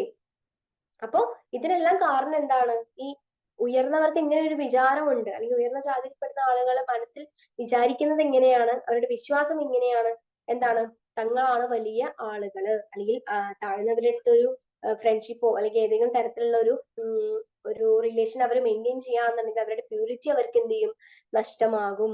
ഓക്കെ. ഇനിയിപ്പോ ഈവൻ താഴ്ന്ന ജാതിക്കാർ ഒരു ഡ്രസ് ഇട്ടാൽ പോലും എന്താണ്, ചില കാര്യങ്ങൾ അല്ലെങ്കിൽ അത്തരത്തിലുള്ള ഒരു കാര്യങ്ങള് അംഗീകരിക്കാൻ പലപ്പോഴും ആർക്കും മടിയായിരുന്നു. ഈ ഉയർന്ന ജാതിയിൽ പെടുന്ന ആളുകൾക്ക് മടിയായിരുന്നു. ഓക്കെ. അപ്പോ അങ്ങനെ ഇത്തരത്തിലുള്ള ഈ ഒരു പീഡനങ്ങളും അടിച്ചമർത്തലും ഒക്കെ സഹിച്ചുകൊണ്ടിരിക്കുന്ന ആ ഒരു കാലഘട്ടത്തിൽ ജനാധിപത്യത്തിന്റെ പ്രവർത്തനം ഇതിനെ ബാധിച്ചു എന്നുള്ളതാണ്. അതായത് പീഡിപ്പിക്കപ്പെട്ടവരും ഇത്തരത്തിലുള്ള അടിച്ചമർത്തലുകളൊക്കെ നേരിട്ടവരൊക്കെ എന്താ രംഗത്തേക്ക് ഇറങ്ങി പല സംഘടനകൾ നടത്തി. ഓക്കെ. അവര് പോരാടി എന്നാ പറയുന്നത്. ഇതൊക്കെയാണ് സോഷ്യൽ സ്ട്രാറ്റിഫിക്കേഷനിൽ വരുന്ന കാസ്റ്റ് സിസ്റ്റം എന്ന് പറയുന്നത്. അപ്പൊ നിങ്ങളുടെ ആ ഒരു പോർഷൻ നിങ്ങൾ നന്നായിട്ട് എന്ത് ചെയ്യുക, വായിക്കുക.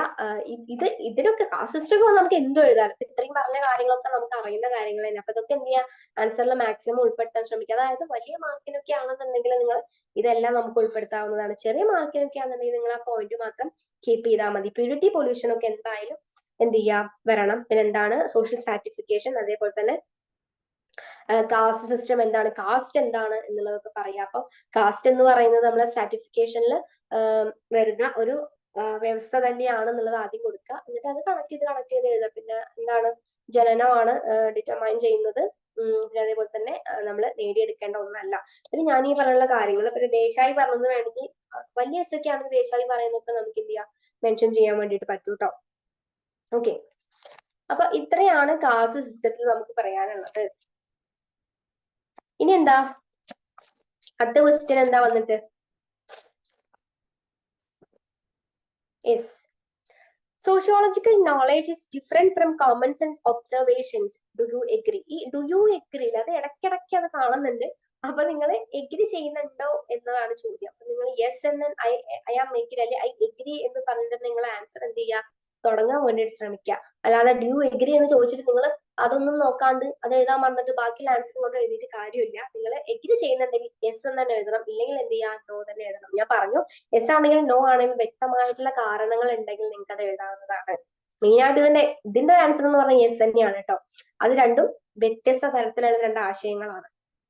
നോക്കിക്കേ, എന്താണ് സോഷ്യൽ നോളേജ്? അപ്പൊ നിങ്ങൾക്ക് വേണമെങ്കിൽ ഇത് ബോക്സ് വരച്ചിട്ടൊക്കെ എഴുതാം. പക്ഷെ ഇവിടെ വ്യൂ എഗ്രി എന്ന് പറയുമ്പോൾ നിങ്ങൾക്ക് അത് എന്താ പറയാ, പാരഗ്രാഫ് ചെയ്യുന്നത് തന്നെ ആയിരിക്കും നല്ലത്.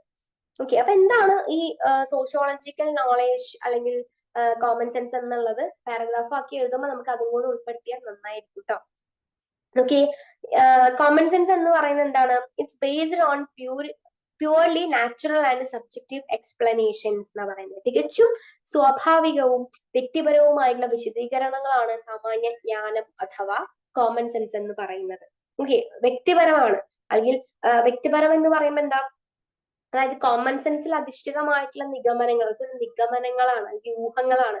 ഊഹങ്ങൾ എന്ന് പറയുമ്പോൾ എന്താ, തെറ്റാവാനും ശരിയാവാനും ചാൻസ് ഉണ്ട്. ഓക്കെ.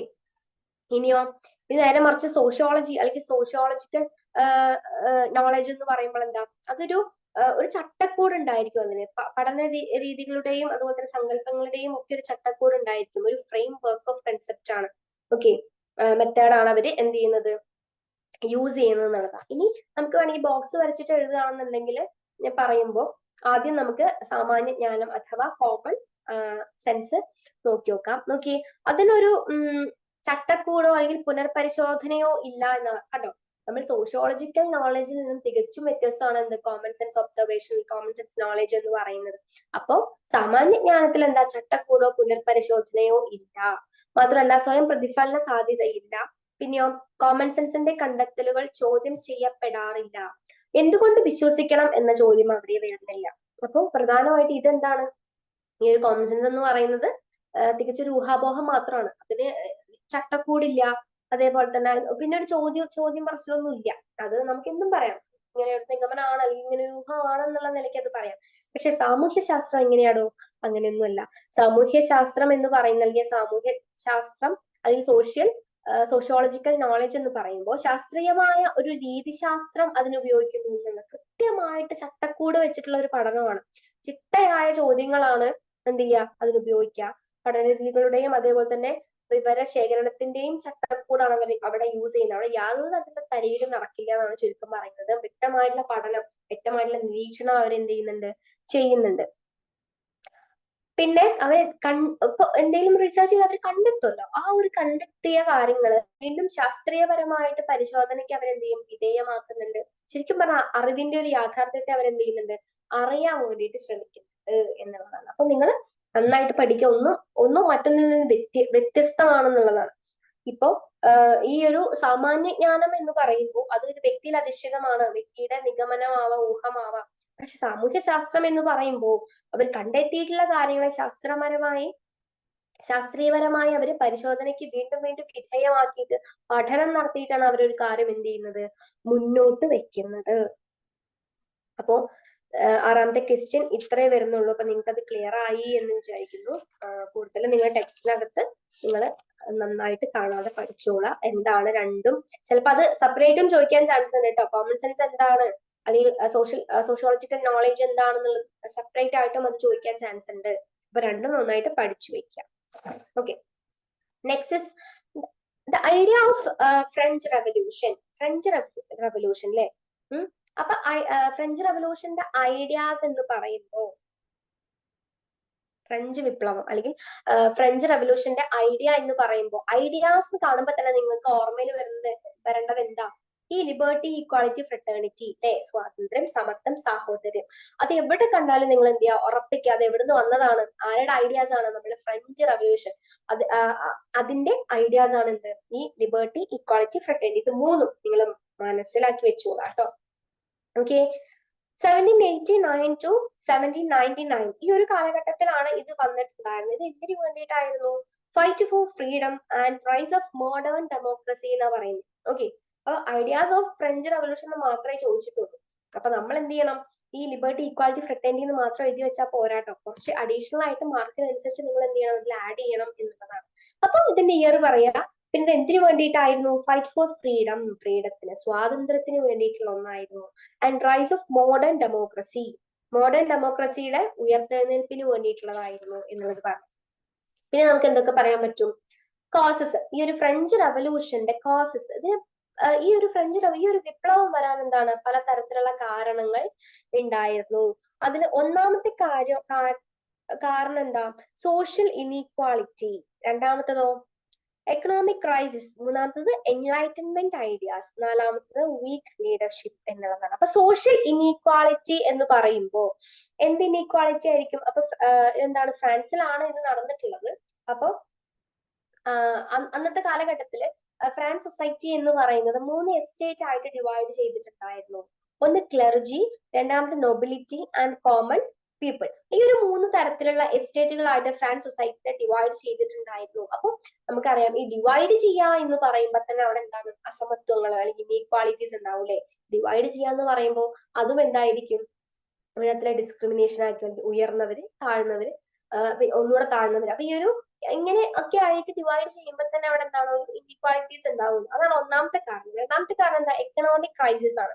അതായത് ഒരു ഫിനാൻഷ്യൽ ക്രൈസിസ് നേരിട്ടു എന്നുള്ളതാണ്. ഓക്കെ, അത് ഈ അമേരിക്കൻ റെവല്യൂഷണറി വാറിലൊക്കെ ഏർപ്പെട്ടിട്ട് ആ ഒരു സൊസൈറ്റി ഒരു ഫിനാൻഷ്യൽ ക്രൈസിസ് നേരിട്ടിട്ടുണ്ടായിരുന്നു. നെക്സ്റ്റ് എൻലൈറ്റൻമെന്റ് ഐഡിയാസ് ആണ്. എന്താ എൻലൈറ്റൻമെന്റ് ഐഡിയാസ് എന്ന് പറയുമ്പോൾ, നമ്മൾ ഫസ്റ്റ് ചാപ്റ്ററിൽ പറഞ്ഞ എൻലൈറ്റൻമെന്റ് എന്ന് പറയുമ്പോൾ അത് ഫിലോസഫേഴ്സ് അല്ലെങ്കിൽ പല ആളുകളും പഠിക്കാൻ തുടങ്ങി, വായിക്കാൻ തുടങ്ങി അല്ലെ, അവർ ചിന്തിക്കാൻ വേണ്ടിയിട്ട് തുടങ്ങിയത്. അപ്പൊ ഫിലോസഫേഴ്സ് ഒക്കെ എന്ത് ചെയ്തു, അവരുടെ ഐഡിയ സ്പ്രെഡ് ചെയ്തു. ഇതിനെ കുറിച്ചുള്ള ഐഡിയാസ്, ഡെമോക്രസി, അതുപോലെ തന്നെ ലിബർട്ടി, റൈറ്റ്സ് ഫോർ ഇൻഡിവിജ്വൽസ്. അപ്പൊ ഇത്തരത്തിൽ ജനാധിപത്യം, ഫ്രീഡം, ജനങ്ങളുടെ അവകാശങ്ങൾ, ഇത്തരത്തിലുള്ള ഐഡിയാസ് ഒക്കെ ഫിലോസഫേഴ്സ് എന്ത് ചെയ്തു, സ്പ്രെഡ് ചെയ്യാൻ തുടങ്ങി, അല്ലെങ്കിൽ സ്പ്രെഡ് ചെയ്തു. ഇതും ഈ ഒരു ഫ്രഞ്ച് റവല്യൂഷന് എന്ത് ചെയ്തിട്ടുണ്ടായിരുന്നു, കാരണമായിട്ടുണ്ടായിരുന്നു എന്നുള്ളതാണ്. ഇനിയോ നെക്സ്റ്റ് നമ്മൾ പറഞ്ഞത് വീക്ക് ലീഡർഷിപ്പ് ആണ്. അതായത് ഇന്നത്തെ കാലഘട്ടത്തിൽ ഉള്ള വീക്കായിട്ടുള്ള ഒരു ലീഡർഷിപ്പ് അല്ലെങ്കിൽ ഭരണം കാര്യങ്ങളൊക്കെ ആയിരുന്നു. അപ്പൊ ഇതൊക്കെ ഒന്ന് ജസ്റ്റ് അറിഞ്ഞു വെച്ചാൽ മതി. ഫ്രഞ്ച് റവല്യൂഷൻ എന്ന് കാണുമ്പോൾ തന്നെ നിങ്ങൾ എന്ത് ചെയ്യുക, ഈ ഒരു ഇതിന്റെ ഈ ഒരു 3 ഐഡിയാസ് നിങ്ങൾ ഉൾപ്പെടുത്താൻ വേണ്ടിയിട്ട് ശ്രമിക്കുക. പിന്നീട് ഇത്തരത്തിലുള്ള കോസസും കാര്യങ്ങളൊക്കെ എഴുതിയാൽ ഒന്നുകൂടെ എന്ത് ചെയ്യും, നല്ലതായിരിക്കും. ഓക്കെ, അപ്പൊ ഇത്രയേ ഉള്ളൂ 7ാമത്തെ ക്വസ്റ്റ്യൻ എന്ന് പറയുന്നത്. നെക്സ്റ്റ് ക്വസ്റ്റ്യൻ നോക്കാം. യെസ്, ഇതാണ് critically evaluate the contributions of Emile Durkheim of the development of sociology as a discipline. അത് നിങ്ങൾക്ക് വേണ്ട, അത് ലാസ്റ്റ് പോർഷനിലേക്ക്, ലാസ്റ്റ് ടെക്സ്റ്റിന്റെ ലാസ്റ്റ് ഭാഗത്തേക്ക് വരുന്ന ഒരു ചാപ്റ്ററിനകത്തുള്ള ക്വസ്റ്റ്യൻ ആണ്. അത് ഞാൻ കണ്ടപ്പോൾ ജസ്റ്റ് ആഡ് ചെയ്തേ ഉള്ളൂ. അത് നിങ്ങൾക്ക് എന്തായാലും ഓണപരീക്ഷയ്ക്ക് വരാൻ ചാൻസ് കുറവാണ്. അപ്പൊ നിങ്ങൾ ആ ഒരു എക്സാം ആകുമ്പോൾ, പബ്ലിക് എക്സാം ഒക്കെ ആകുമ്പോഴേക്ക് നോക്കിയാൽ മതിയായിരിക്കും. ഓക്കെ, നെക്സ്റ്റ് ക്വസ്റ്റ്യൻ എന്താ, 9ാമത്തെ. Evaluate the survey as one of the methods in sociological research. അപ്പൊ സർവേ നമ്മൾ കേട്ടിട്ടുണ്ട് അല്ലെ, നിങ്ങൾ സ്കൂളിലൊക്കെ പഠിക്കുമ്പോൾ നിങ്ങൾ കുറെ സർവേ ഒക്കെ എടുത്തിട്ടുണ്ടാവും അല്ലെ, ഡാറ്റാസ് ഒക്കെ കളക്ട് ചെയ്തിട്ട് നിങ്ങൾ സർവേ ചെയ്തിട്ടുണ്ടായിരിക്കും. അപ്പൊ എന്താണ് ഈ സർവേ? അതായത് സോഷ്യോളജിക്കൽ റിസർച്ചിനകത്ത് ഒരു മെത്തേഡ് ആണെന്ത്, സർവേ എന്ന് പറയുന്നത്. അപ്പൊ സോഷ്യോളജിക്കൽ റിസർച്ചിനകത്ത് ഉള്ള ഒരു മെത്തേഡ് എന്ന് പറയുമ്പോൾ നമുക്കിപ്പോ സർവേ എന്ന് കണ്ട എന്താ, കുറച്ച് പേപ്പറും പെന്നും എടുത്തിട്ട് എന്താ പോവുക, കുറച്ച് ഡാറ്റാസ് കളക്ട് ചെയ്യുക, വീട്ടിൽ ആരൊക്കെ ഉണ്ട്, അവരൊക്കെ എന്താ ചെയ്യണം, നമ്മളുടെ കണ്ണിൽ എന്താണ്, അതാണ് സർവേ എന്ന് പറയുന്നത് അല്ലെ, നമ്മളതാണ് കണ്ടിട്ടുള്ളൂ, ചെയ്തിട്ടുള്ളൂ. പക്ഷെ സോഷ്യോളജിക്കൽ റിസർച്ചിനകത്ത് വരുമ്പോൾ സർവേയിൽ കുറെ അധികം കാര്യങ്ങളുണ്ട്. അല്ലെങ്കിൽ സർവേ എന്ന് ചോദിച്ചാൽ നിങ്ങൾക്ക് അറിയാവുന്ന കാര്യങ്ങളല്ല എഴുതുന്നത്. ഇതിനകത്ത് വരുന്ന സോഷ്യോളജിക്കൽ റിസർച്ച് എന്ന് പറയുമ്പോൾ അതിനകത്ത് വരുന്ന സർവേ എന്തൊക്കെയാണ്, അവർ എന്തിനൊക്കെയാണ് അത് ഉപയോഗിക്കുന്നത്, അതുകൊണ്ടുള്ള ഗുണങ്ങളും ദോഷങ്ങളും ഒക്കെ ടെക്സ്റ്റിനകത്ത് പറയുന്നത്. അപ്പൊ അത് കംപ്ലീറ്റ് എന്ത് ചെയ്യുക, നിങ്ങൾ പഠിച്ചു വെച്ചോളാം. ഇത് കൂടുതലായിട്ടും നമുക്ക് കുറച്ച്, അതായത് സർവേ എന്നുള്ള question first chapter second chapter എന്നതിലുപരി അതിനായിട്ട് എന്ത് ചെയ്യുന്നുണ്ട്, അത് മാത്രമായിട്ട് പറയുന്ന ചാപ്റ്റർ നിങ്ങൾക്ക് പഠിക്കാനുണ്ട് കേട്ടോ, പഠിക്കാനുണ്ട്. അപ്പൊ നിങ്ങൾക്ക് അത് പോർഷൻ കവർ ചെയ്തിട്ടുണ്ടോ എന്ന് എനിക്ക് അറിയില്ല. എന്തായാലും ഞാനത് ഉൾപ്പെടുത്തിയിട്ടുണ്ട് സർവേ എന്ന് പറയുമ്പോൾ എന്തൊക്കെയാണ് എന്നുള്ളത്. അപ്പൊ നിങ്ങൾ ടെക്സ്റ്റിനകത്ത് നോക്കുക, ആ ഒരു പോർഷൻ വരുന്നുണ്ട് കംപ്ലീറ്റ്, അതായത് 1-2 പേജ് കംപ്ലീറ്റ് സർവേനെ കുറിച്ച് പറയുന്നുണ്ട്. അത് നിങ്ങൾ നോക്കി നോക്കുക കേട്ടോ. നോക്കിയേ, എന്താണ് സർവേ? സോഷ്യോളജിക്കൽ റീസേർച്ച്, അതൊരു സോഷ്യോളജിക്കൽ റീസെർച്ച് ആണ്. നമ്മൾ പറഞ്ഞു സോഷ്യോളജിക്കൽ, അതായത് റിസർച്ചിൽ വരുന്ന ഒരു മെത്തേഡ് ആണ് എന്ത്, സർവേ എന്ന് പറയുന്നത്. അതായത് ഒരു ലാർജ് പോപ്പുലേഷൻ ഉള്ള ഒന്നിനെ, ഒരു സിസ്റ്റമാറ്റിക് മാനർ ആക്കാനുള്ള കഴിവ് ആർക്കുണ്ട്, സർവേക്കുണ്ട് എന്നുള്ളതാണ്. അതായത് ഇത് മറ്റു പല വിഷയങ്ങളും ഇത് ഉപയോഗിക്കുന്നുണ്ട് കേട്ടോ. It used in many other disciplines. Okay, it used for various non academic purpose. അപ്പോൾ നോൺ അക്കാദമിക് പർപ്പസിന് വേണ്ടിയിട്ടും എന്ത് ചെയ്യുന്നുണ്ട്, ഇത് ഉപയോഗിക്കാറുണ്ട് എന്നുള്ളതാണ്. ഏതൊക്കെയാണ് നോൺ അക്കാദമിക് പർപ്പസ് എന്ന് പറയുമ്പോൾ, like prediction of election results, devising of marketing strategies for selling products, for formulating popular opinion on a wide variety of subjects. എന്താ പറയുന്നേ, ഉൽപ്പന്നങ്ങൾ വിൽക്കുന്നതിനുള്ള വിപണന തന്ത്രങ്ങൾ രൂപപ്പെടുത്തൽ, അതേപോലെ തന്നെ വൈവിധ്യമായ വിഷയങ്ങളിൽ ജനകീയ അഭിപ്രായങ്ങൾ രൂപപ്പെടുത്തൽ തുടങ്ങിയ വിവിധ പഠനേതര ആവശ്യങ്ങൾക്കായി സർവേകൾ യൂസ് ചെയ്യുന്നു എന്നുള്ളതാണ്. Okay, prediction of election result അല്ലെ, ഇലക്ഷന്റെ റിസൾട്ട്സ് നമുക്ക് പ്രെഡിക്റ്റ് ചെയ്യാൻ വേണ്ടിയിട്ട്, അതേപോലെ തന്നെ എന്താണ് ഈ ഒരു വൈവിധ്യമായ വിഷയങ്ങൾ, ജനകീയ അഭിപ്രായങ്ങൾ രൂപപ്പെടുത്താനൊക്കെ അല്ലെ. ജനകീയ അഭിപ്രായങ്ങൾ എന്ന് പറയുമ്പോൾ മനുഷ്യന്മാരുടെ അഭിപ്രായങ്ങൾ എപ്രകാരമാണ് എന്നുള്ളതൊക്കെ. അപ്പോ ഇതിനൊക്കെ വിവിധ പഠനേതര ആവശ്യങ്ങൾക്കായിട്ട് നമ്മൾ ഉപയോഗിക്കാറുണ്ട് അല്ലെ. ഇപ്പൊ നമുക്ക് എന്തെങ്കിലും ഒരു കാര്യം കഴിഞ്ഞു കഴിഞ്ഞാൽ ഏതൊക്കെ ആളുകൾ എന്തിനൊക്കെയാണ് സപ്പോർട്ട് ചെയ്യുന്നത് എന്നൊക്കെ അറിയാൻ വേണ്ടിയിട്ട് ഒരു സർവേ നടത്തി കഴിഞ്ഞു കഴിഞ്ഞാൽ എന്ത് ചെയ്യാം, നമുക്ക് പറ്റും. അപ്പൊ അതിന് സർവേ എന്ത് ചെയ്യുന്നുണ്ട്, ഉപയോഗിക്കുന്നുണ്ട്. ഇനിയോ ഇറ്റ് പ്രൊവൈഡ് ജനറൽ ഓവർവ്യൂ, അതൊരു പൊതു അവലോകനം പ്രൊവൈഡ് ചെയ്യുന്നു എന്നുള്ളതാണ്. Give comprehensive perspective on A subject on the basis of information collected from A selected group of people. ഇനിയോ തിരഞ്ഞെടുക്കുന്ന ആളുകളിൽ നിന്ന് ശേഖരിക്കുന്ന വിവരണങ്ങളുടെ അടിസ്ഥാനത്തിൽ ഒരു വിഷയത്തെ കുറിച്ച് സമഗ്രമായ കാഴ്ചപ്പാട് അത് നൽകുന്നുണ്ട്. ഓക്കെ, തിരഞ്ഞെടുക്കുന്ന ആളുകളിൽ നിന്ന് ശേഖരിക്കുന്ന വിവരങ്ങളുടെ അടിസ്ഥാനത്തിൽ അല്ലെ, ഇപ്പൊ നമ്മളൊരു കൂട്ടം ആളുകളെ തെരഞ്ഞെടുത്തിട്ട് അവരുടെ പോയിട്ട് വിവരങ്ങൾ ഡാറ്റ നമ്മൾ കളക്ട് ചെയ്യുമ്പോൾ ഒരു വിഷയത്തെ കുറിച്ച് സമഗ്രമായിട്ടുള്ള ഒരു കാഴ്ചപ്പാട് നമുക്ക് കിട്ടും. നമ്മളിപ്പോ ഏത് ടോപ്പിക്കിനെ കുറിച്ചാണോ നമ്മൾ വിവരങ്ങൾ കളക്ട് ചെയ്യുന്നത്, അല്ലെങ്കിൽ എന്തിനു വേണ്ടിയിട്ടാണോ നമ്മൾ വിവരങ്ങൾ കളക്ട് ചെയ്യുന്നത് വെച്ച് കഴിഞ്ഞാൽ ആ ഒരു വിഷയത്തെ കുറിച്ച് സമഗ്രമായിട്ടുള്ള ഒരു കാഴ്ചപ്പാട് നമുക്ക് എന്ത് ചെയ്യും, സർവേ കഴിഞ്ഞു കഴിഞ്ഞാൽ നമുക്ക് അതിന് ചെയ്യാൻ വേണ്ടി, നമുക്ക് മനസ്സിലാക്കാൻ വേണ്ടി പറ്റും. Helps to generalise results for a large population.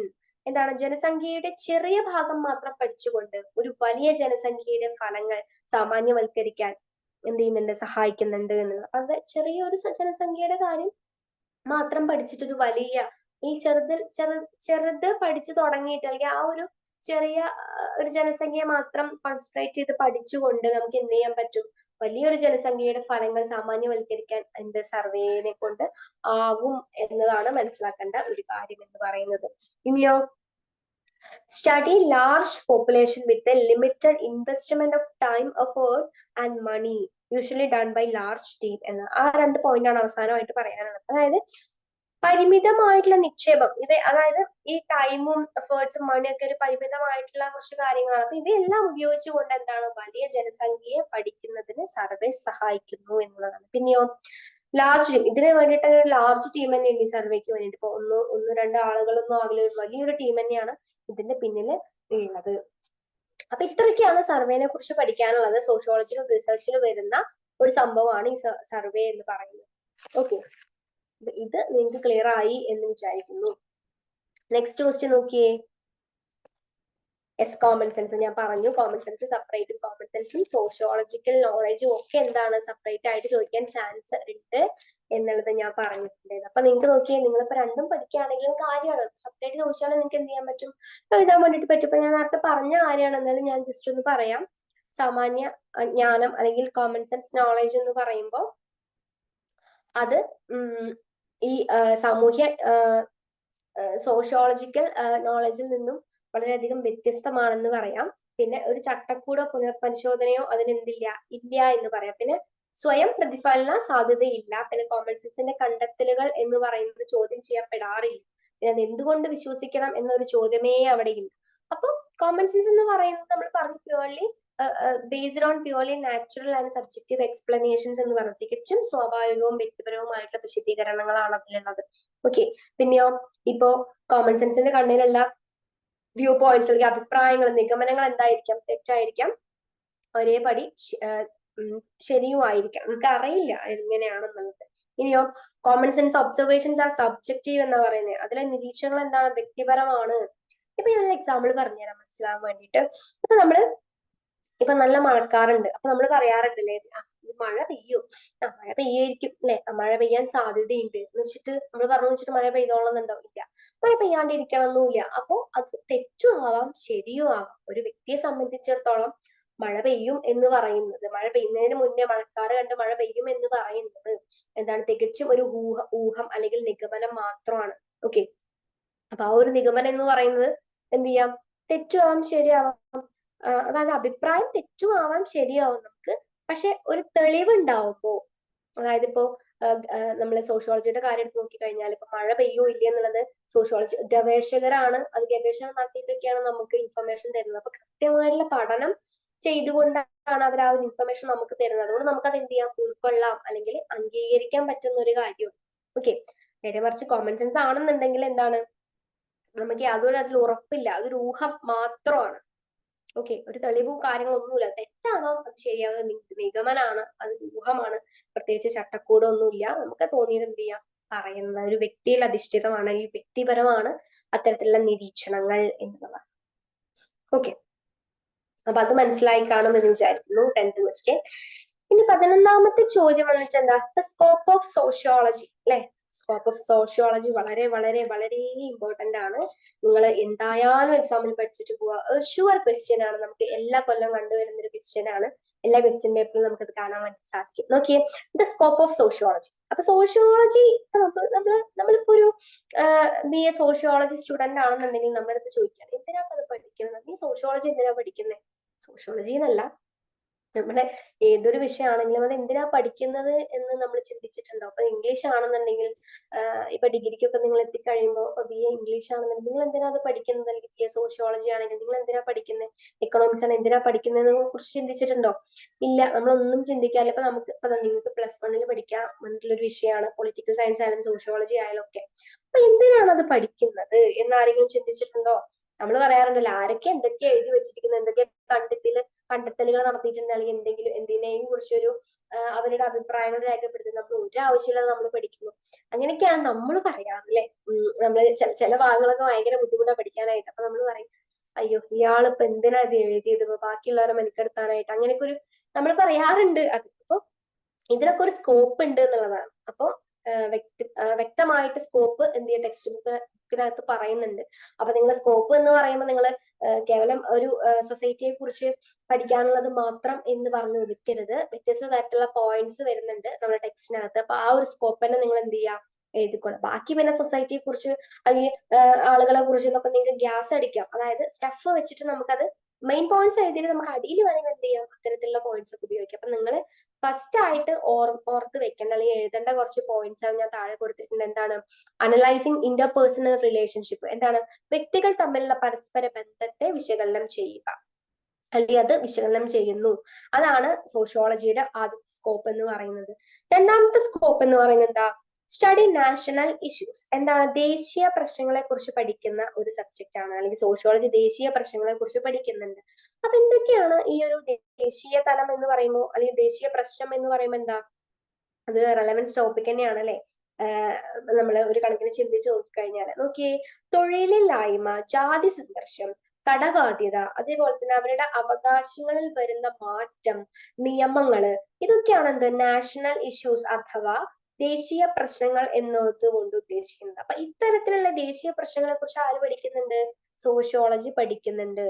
ഇനിയോ ലാസ്റ്റിൽ എന്താ പറയുക, അനലൈസിങ് ദ ഗ്ലോബൽ പ്രോസസ് എന്താ പറയുന്നത്? ഗ്ലോബൽ പ്രോസസ് അല്ലെങ്കിൽ ആഗോള പ്രക്രിയയെ കുറിച്ച് പഠിക്കുന്നത് എന്താണ്? സോഷ്യോളജി പഠിക്കുന്നുണ്ട്. അപ്പൊ ഇത് മൂന്നുമാണ് പ്രധാനപ്പെട്ട 3 പോയിന്റ്സ് എന്ന് പറയുന്നത്. അപ്പൊ ഈ ആഗോള ഈ എന്താ പറയാ ആഗോള പ്രക്രിയ പഠിക്കുന്നു എന്നൊക്കെ പറഞ്ഞു കഴിഞ്ഞാല് നിങ്ങൾ മനസ്സിലാക്കുക അത്രത്തോളം എന്താണ് സ്കോപ്പ്.